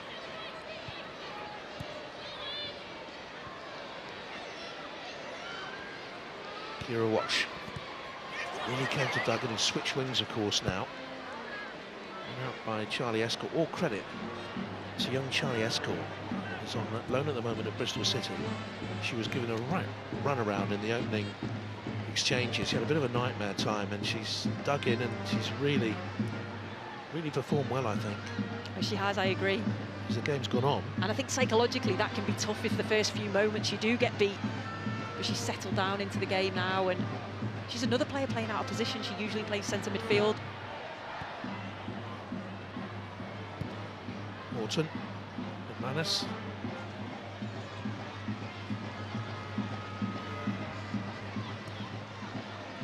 Lawley again. Looks like an old-fashioned winger, doesn't she? Balanced like a winger. Got out at near post. Ooh, a little bit chancy there, Laura O'Sullivan. I think it's a striker if you know that she's got the ball out wide. Mel Lawley, then you're going to gamble because you're going to know she's going to beat her player and try and whip a ball in to get numbers into the box. James. Wales just lose a tad of conservative approach. They could get more than a draw here, because England are getting more and more frustrated, and maybe a bit of indiscipline will creep in. And here's Lucy Bronze now. Duggan. And there's no real speed of passing move, so Wales can simply line up the 5 and the 4. Beat us if you can. Try and find a way through those two walls. Lucy Bronze. Just flicked away our Fishlock. Lifted out by Hayley Ladd to the far side. No way through. Terrific Welsh defending. You can see why they haven't conceded a goal so far in qualifying. Nearly an hour played, 0-0. Here's Horton. Looking for Kirby, and it's not a back pass, it's just a deflection back to the goalkeeper. But could Steph Horton have taken it on 3 strides and had a go at goal? And I think she has begun to do that in the second half a little bit more, whether that's something that Phil Neville's pointed out. Because you've got the protection of Kira Walsh, you've got Abby McManus still there, and Kira Walsh just sits in front and protects. So yeah, she's got the ability to hit them from there, Steph, as well. This is promising for England. Kirby out wide to Lawley. Robertson struggling to get across into White. Will it come to a second time? Stabbed out by Sophie Ingle. More pace about the England move. And now you might have seen Ellen White appealing in recent moments. The goalkeeper was hanging on to the ball too long. I think that whole thing, though, has got the crowd going. It's got England up a little bit, and England fizzing a little bit. And that's, she's saying to the referee, the goalkeeper's hanging on to it too long. But what she's doing, she's also showing passion, I think. Yeah, and that's what she gives. You could see when she came onto the pitch, she was trying to get the players up for it. We need to move it quickly. We need to get on the ball. but that was a much better move. There's Lucy Bronze, going to be on escort this time to the extra stride that Sophie Ingle, having come across, judged it better than Lucy Bronze did.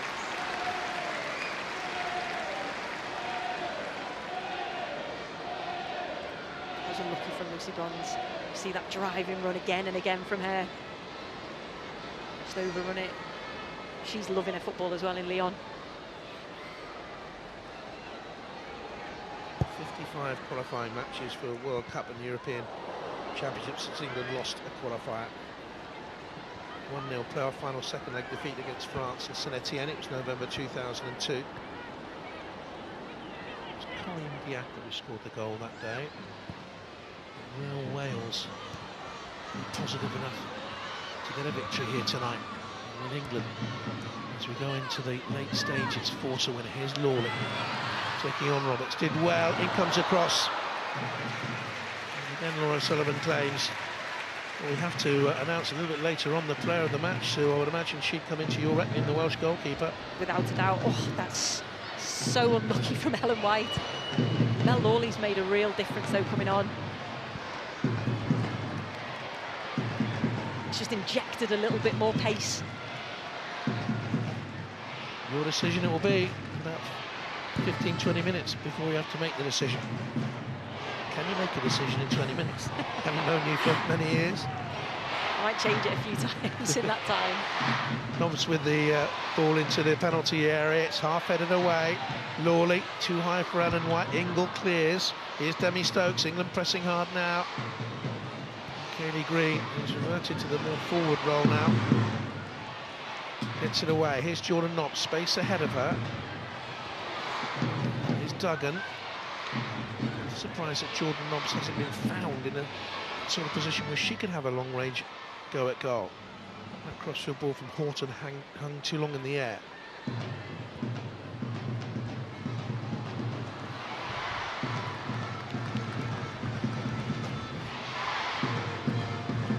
Fishlock, it's a good interchange between her and James. One back though, strongly. Oh, really? What an impact she's made. Here's White. You can hear the crowd. Lots of them youngsters urging England on. Big crowd as well. They thought it was going to be 25,000. Here's Tony Duggan. Lucy Bronze. White's waiting for in the middle. Might have gone too early. She did. Flag up for offside.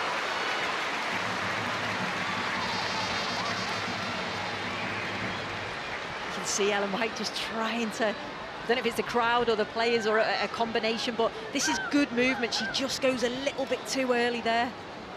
But you can see she's getting in between the defenders. That picture just personifies Ellen White, just completely shows her character. That's what she's all about.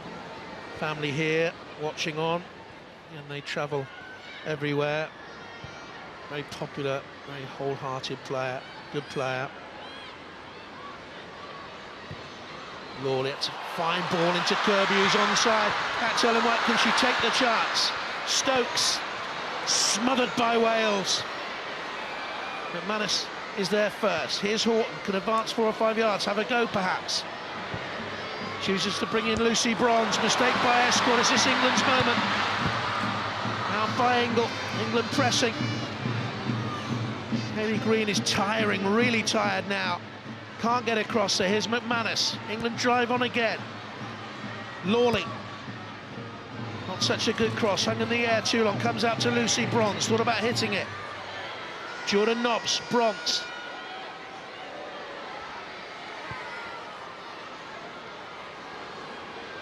McManus again goes left. Looking for Lawley to take on Roberts. And they double up and they will clear it away. Hayley Ladd. Chase on for McManus to win. And back to Carly Telford. I wonder if Wales will be looking at making a change. Seems like there's some tired legs out there. And England are certainly on top right now. 15 minutes to go. Just completely up the intensity, haven't they, England? 25 minutes to go, actually, haven't they? That's my maths again, isn't it? I wasn't going to say. probably because my math isn't very good either. Well, our boffins, we talked to earlier on, our technical boffins back in there, clearly haven't got a watch to help me out. I'm told there's one on the top left of our screen.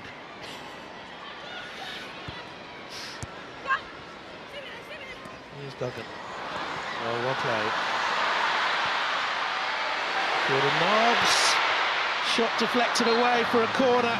Just took the extra touch to bring it back onto her right foot, and the gap was closed. Great feet from Toni Duggan. Goes one way, goes the other. Really agile, sets up Jordan Nobbs, and you can see she was just trying to set it up. But again, much better play. It's just that intensity just rose. Crosses of St George. Twisted and turned in the air. Great colourful scenes at St Mary's. Lucy Bronze. Nobbs looking for Duggan. It's lifted away by Natasha Harding. Southampton FC have done a very good job for England and the FA down here. The atmosphere's been excellent.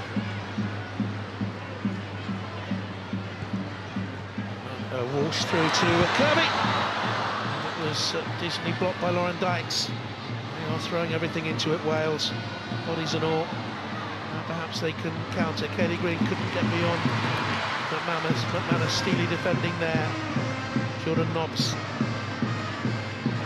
It's hit with hope and no great expectation, I'm afraid. Wales just have to keep the ball. They've done so much work off it. When they get the ball, they have to just try and find a player, because it's just coming straight back at them.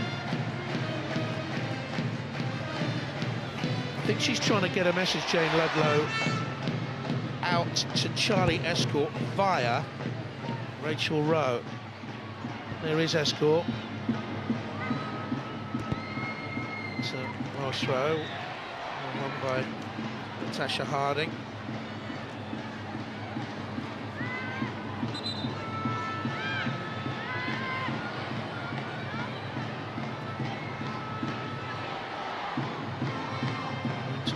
Quarter.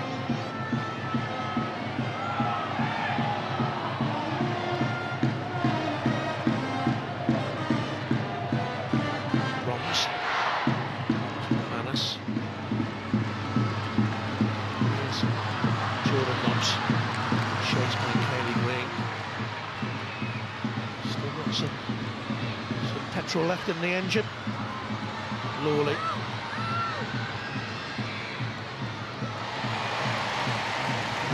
Defending again by Rhiannon Roberts. Dive in, didn't go to ground.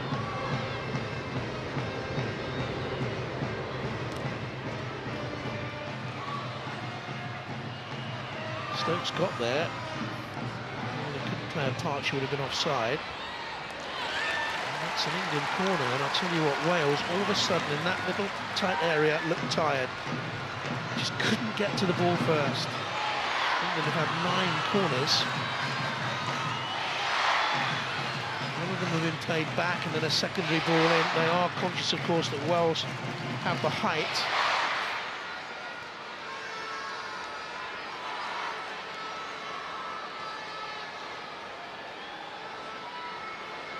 Steph Wharton getting away from Ingle. The goalkeeper's chosen to punch. It was swirling so devilishly close.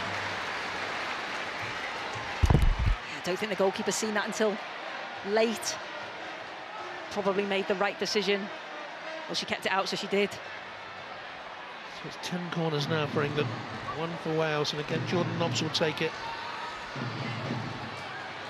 Then what, trying to get away from Ingle. Duggan's at the far post, being watched by Escourt. Goalkeeper's come, it's taken away from her by her own defender, and she's smacked Rhiannon Roberts there. Lawley. And she won't be able to continue with blood on her face. In comes a secondary ball, and it's come off Roberts again.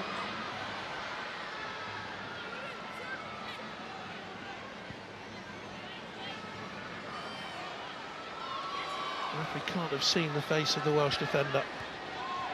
Fantastic though from Rhiannon Roberts, she's still carrying on. And towards White, the touch on, looking for Lawley. Comes back to Ellen White, and another fine save by Laura O'Sullivan, who's had an outstanding evening. Another excellent save from Laura O'Sullivan. Demi Stokes gets the ball just into the box. Ellen White is involved in absolutely everything when they go forward. She's desperate to get on the score sheet. Real snapshot. Can Wales hold on in the last 20 minutes? She can't continue. That's what the referee is saying. She's got blood on her face. She has to go off.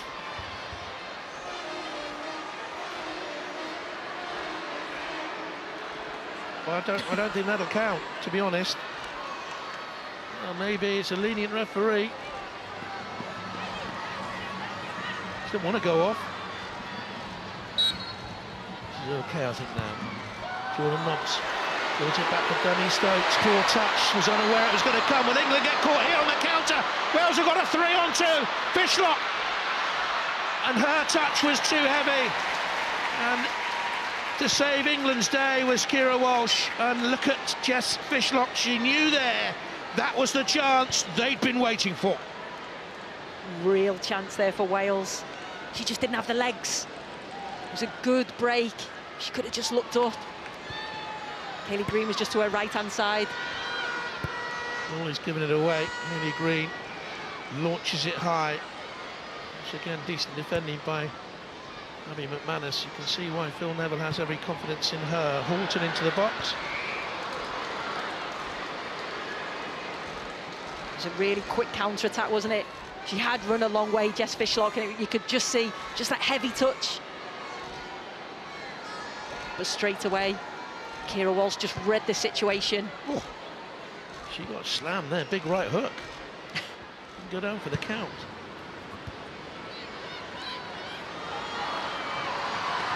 Oh, here's Stokes.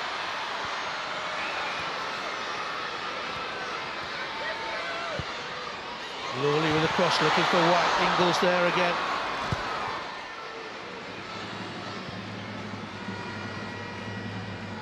Laura O'Sullivan punch was a stronger one than we saw in the big heavyweight fight the other day. The Joshua fight.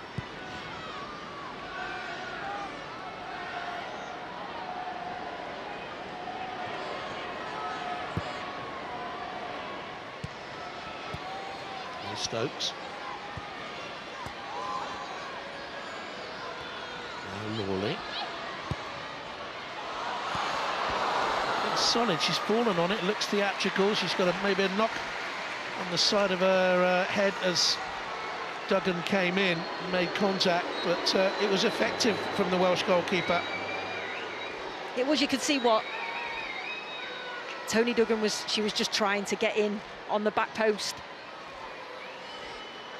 I think she just collided with her as O'Sullivan fell to the floor. Oh, a lovely look from the referee, that is. That's a look, yeah, I know. Get on with it. What an attendance here for St Mary's for an England International Women's game, 25,603. Southampton FC have done England proud, and this area has done England proud tonight. Well, I should have known England the victory. Rawley. A bit ragged in her control there. Now Nobbs. Lucy Bonza waits. Duggan turning away from Harding.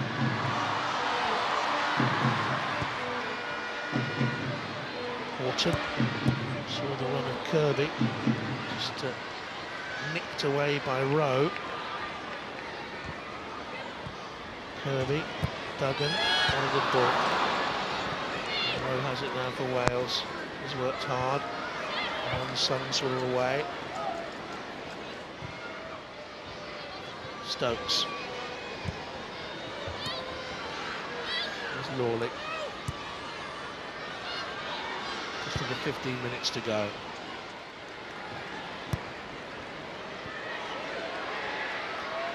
Walsh. Again by Rowe. As the game goes on, England will leave themselves more open to counter-attacks. Just not sure Wales have got that energy to get forward when they do win it back. Kirby looking for White, and really good defending to save the Welsh by Hayley Lapp.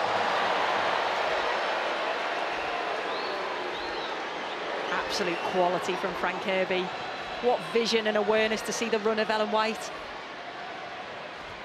Natasha Harding, away by Sophie Ingle, two of them very experienced. There were more international appearances there were in the Welsh starting lineup than there were in the English starting lineup.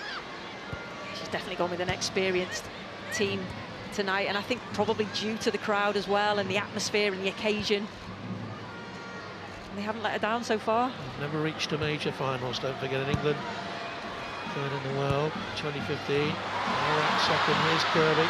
Ingle combines with Fishlock, who leaves it away.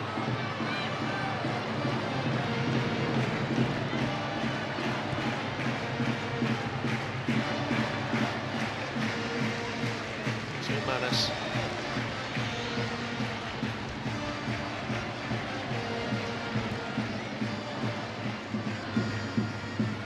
Beth Mead is getting ready to come on for England.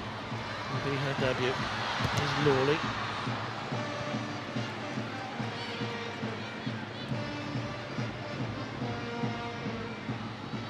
Stokes. There's 7 current or former Manchester City players out there for England. That's one of them. And another Abby McManus. Steph Horton makes it a Manchester City triangle. Knobs with the dummy. Thrown away by Hayley Ladd. Works so hard, those Welsh defenders. Banks, Ladd, Roberts, Escort. Here's Kirby, who's found space. He's also found Laura O'Sullivan.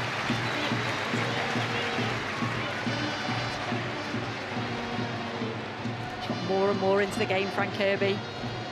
I think as Wales are tiring, she's finding those little pockets of space that we know she can do. That is last ever Manchester United game here. Game of 2004-05.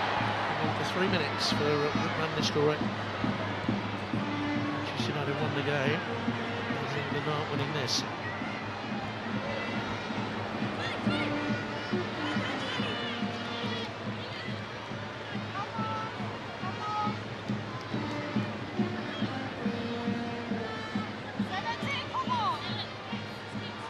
This is the most effective defensive performance we've seen from any opponent of England in the last 4-year World Cup cycle.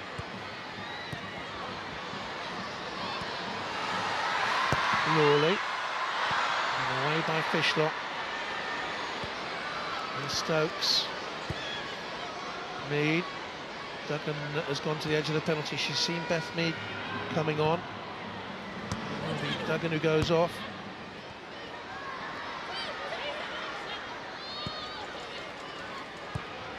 Cross by Walsh, and the goalkeeper judged it well enough. 26, Laura O'Sullivan. She had a little spell at Yeovil. She's now at the St Quaid club. I think she can play at well, one of the top clubs if she performs like this week in, week out. Off goes Toni Duggan. As I thought, along comes Beth Mead. And a special moment for her, making her England international debut. 22-year-old Arsenal player who has played at junior levels for England. She scored at the under-19 Euro semi-final against Finland a few years back. And now she's playing for the seniors. Really pleased for Beth Mead. Very good player. One that consistently scores goals and is playing well at the moment, so deserves it. Here's Kirby. Slipped under the foot of Beth Mead. She's forced the corner. Just under 10 minutes to go.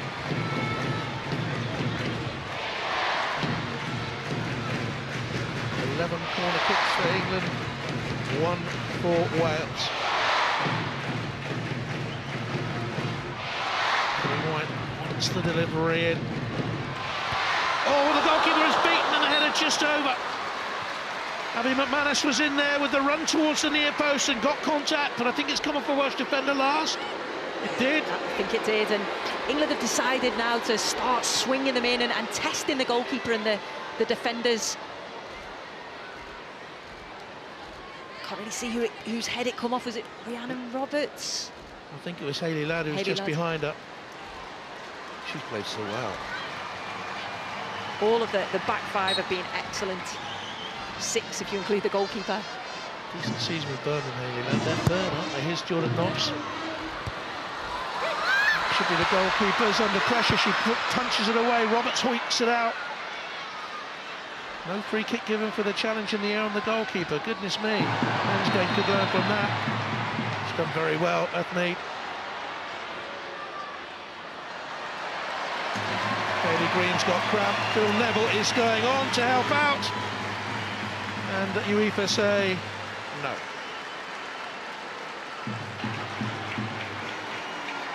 FIFA say no, I should say, with all due respect to UEFA. Health and safety and, well, you know the rest. Was there anything wrong, really, with the England coach going on to help out, really?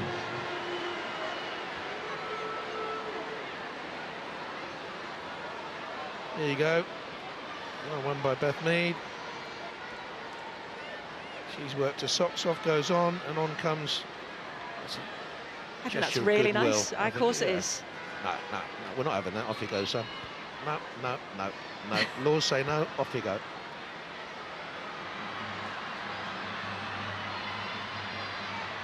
Got a decent run here by Mead. Away by Rhiannon Roberts. And that's a player in Phil Neville as well, isn't it? You help other players out when they go down with cramp. I bet the Welsh striker appreciated it. Yeah. Fishlock. Challenged by Walsh. James. Danny Stokes is back and Green's offside.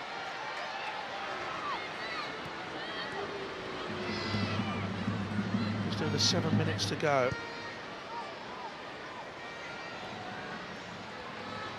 Mead. Again, she's there to double at Hayley Ladd. That's what they've done so well, haven't they? Defensively, they've doubled up. So if one's gone in for the challenge and they might have beat that player, then another one's come across and helped out. Works so well defensively as a team.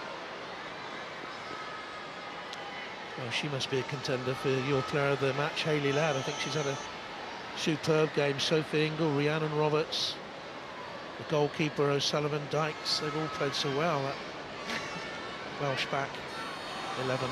You're just making it worse for me. They haven't just defended. Early on, I thought they were bright. They had that counter late on, and they, because of the way they set the team out in the Cyprus Cup, everyone expected them to have this sort of lineup. Yeah, they've clearly been working towards this game. Absolutely. All about this game. And, maintaining the advantage in the group. Lawley to Bronze, foul, and we've got a cross late.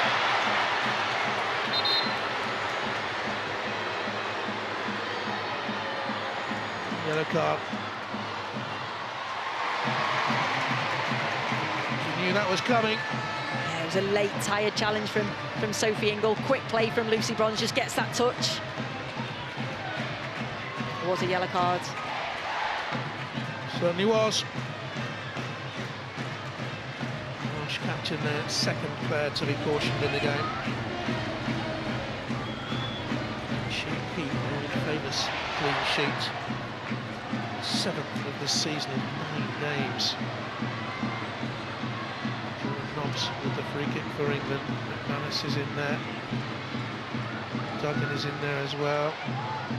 Steph Horton up from the back. Lawley's in the D. Beth Mead's on the far side. Jordan Nobbs is all about the quality of the delivery. The goalkeeper's punched. It's forced into the side netting. Abby McManus found the side netting, and the St Mary's fans below us on the TV gantry thought it was in. I think we thought it was in from this side. It was really difficult to see, and you could just see Abby McManus just finds herself free at the far post. That was the chance to win it. It's come and gone, and Wales have less than 5 minutes to hold on. She'll be disappointed with that. Mead. Stokes has made the run. Beth Mead with the shots. Creeping wide. Wales creeping towards a famous famous point.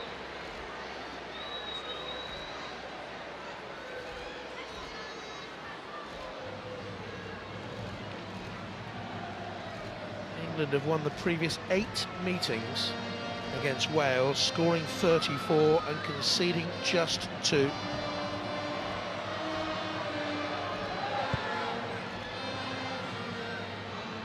It's 2-0 that night in Millwall now, I seem to remember.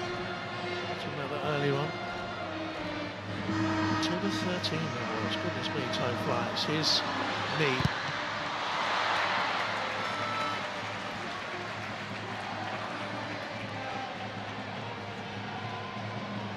Bright and inventive since coming on, as was Lawley when she first came on. She hasn't been as effective now, Lawley, on the right-hand side.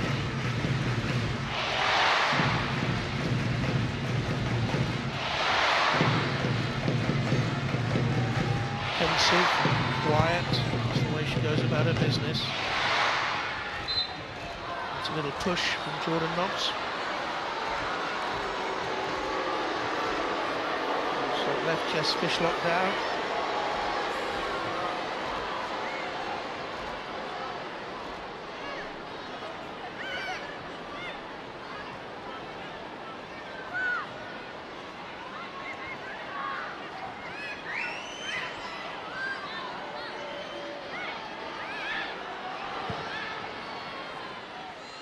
It's a poor free kick. Went out of play. Who's your best player in the game, though? Who would it be, your best player in the game so far? I think you've got to go defensively, haven't you? Laura O'Sullivan. I think she's been outstanding at times. She's done everything that she needs to do. I think Rachel Brown spoke about it at half-time, that she's done the basics right. And she's also done some real top-class saves. There's Lawley. I think we've got a goalkeeper behind you like that. It also helps your defence, because I think defensively Wales as a whole been superb. Who would be your best England performer on the night, you think?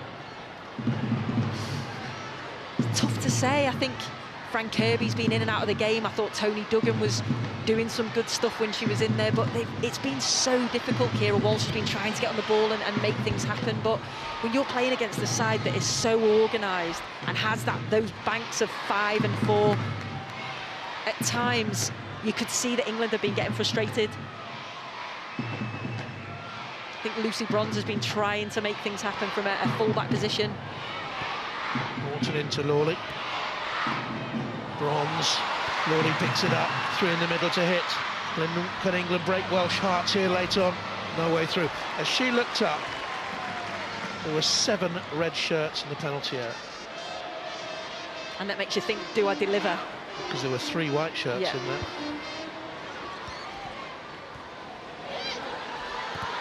Mead comes back to her, tries to set up Walsh. Brilliant challenge by Kayleigh Green, who stayed down. Got cramp again. Horton has swung it and slung it over. Big ooh from the crowd, but the goalkeeper, who's also got cramp, judged it. They're bound to be getting cramp, these Welsh players, because so much work. I know the crowd are booing that the goalkeeper's gone down with cramp, but again, she's been so effective. She's been in the game so much. That's bound to happen. 5 World Cup qualifiers played for Wales so far. 5 clean sheets it will be if they can deny Phil Neville for the last 20 seconds and 4 or 5 minutes added time, something like that. We'll wait and see. The ball will be up any moment now. Here's Jordan Nobbs, something like that though. England still have a little bit of time. Wales have to endure another English attack. Here's Kirby coming on the inside. Oh, it's a brilliant effort and another outstanding save by Laura O'Sullivan. A Welsh heroine tonight, that is absolutely sure. She did so well here again to get a hand to that. England are trying all sorts to try and get past her. Jordan Nobbs with another corner. The goalkeeper is in pain. She comes for it, she punches it, she gets it away. It's set up here for England for a shot by Kirby through the rank The ranks of Welsh legs. Back out here for another effort by McManus, and over it goes. They're trying everything, England, and they cannot find a way through.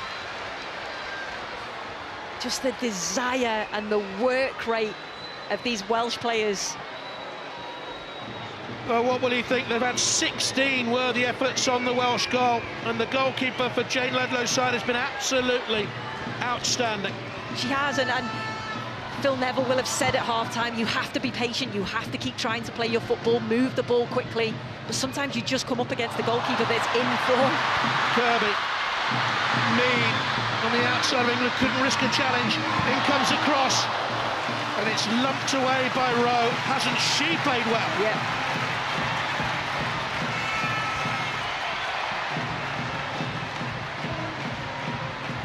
Knobs with a corner kick for England. England packed full with players who'll be playing in the European Champions League semi-finals in a couple of weeks. But they can't find a way through. Can they now? That's a brilliant header away by Roberts. Superb defending. Hard. A lolly rub.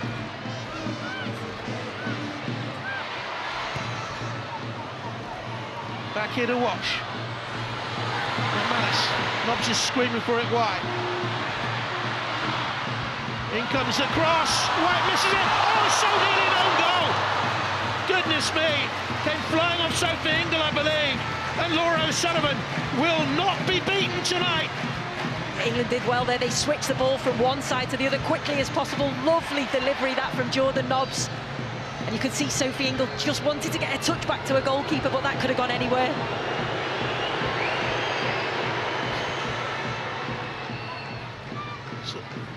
So you have to name the official man of the match, then, or player of the match, I should say. Who will it be? It's got to be Laura O'Sullivan, hasn't it? She's been outstanding for Wales. Bronze in it goes. Can she keep that clean sheet, Laura O'Sullivan? Sue's player of the match. Here come England once more. 1 minute of stoppage time left. Good block. Very important block it was again by Rhiannon Roberts, who really hasn't missed much. She was definitely another contender, Rhiannon Roberts. You're giving it now, you can't change your mind. Here's Hawke. In goes the floating cross. White gets a little tickle on it. It's a goal kick, and that might just be it for England.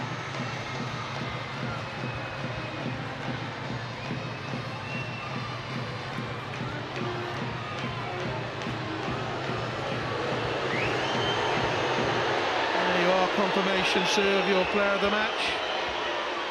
The outstanding Laura O'Sullivan. It's an area in which women's football is often criticised, the goalkeeping area. She's been magnificent tonight. No, you're right, and it's getting better all the time, but we've got two very good goalkeepers out there tonight. And the Welsh goalkeeper, with her outstanding display, has created history. It's the first point Wales have ever taken off England. England had 20 and more goal attempts on and off target, but they couldn't find a way through. Ellen White certainly brightened things up. But what will Phil Neville be thinking, Sue? We can see the difference between the Welsh players who are celebrating at getting this point and the English players that are disappointed, but they go again. They're a top-class side now, England, second in the world, and you're going to come out against teams that are going to sit back and are going to try and make it difficult for you. And I have to just praise Wales and Jane Ludlow and how they've been so resilient tonight and deserve that point. Wales have 11 points, England have 10. England have the game in hand. It's in Bosnia on Tuesday. You'll be able to hear Sue on that game. England will presumably go top of the group, but Wales have ensured they'll be very much in the running when England go to Wales in August. Here at St Mary's, they have put up a tremendous performance, and it's finished. England 0, Wales 0. Well, what a performance from Wales. Let's take a look at what that does to the table, and it's as you were. Wales remain top. They've gained a point, of course, 11 points, one more than England. And England, of course, have that game in hand. Both of them have kept a clean sheet, of course. They're yet to concede in qualifying. Remember, only group winners qualify automatically for France next year. The best 4 runners-up from the 7 European groups will enter a playoff. Okay, so England, of course, have that game in hand and a chance to gain an advantage over Wales. They play Bosnia in Zenica on Tuesday afternoon, 3 p.m. Live coverage is on the BBC red button from 3 o'clock.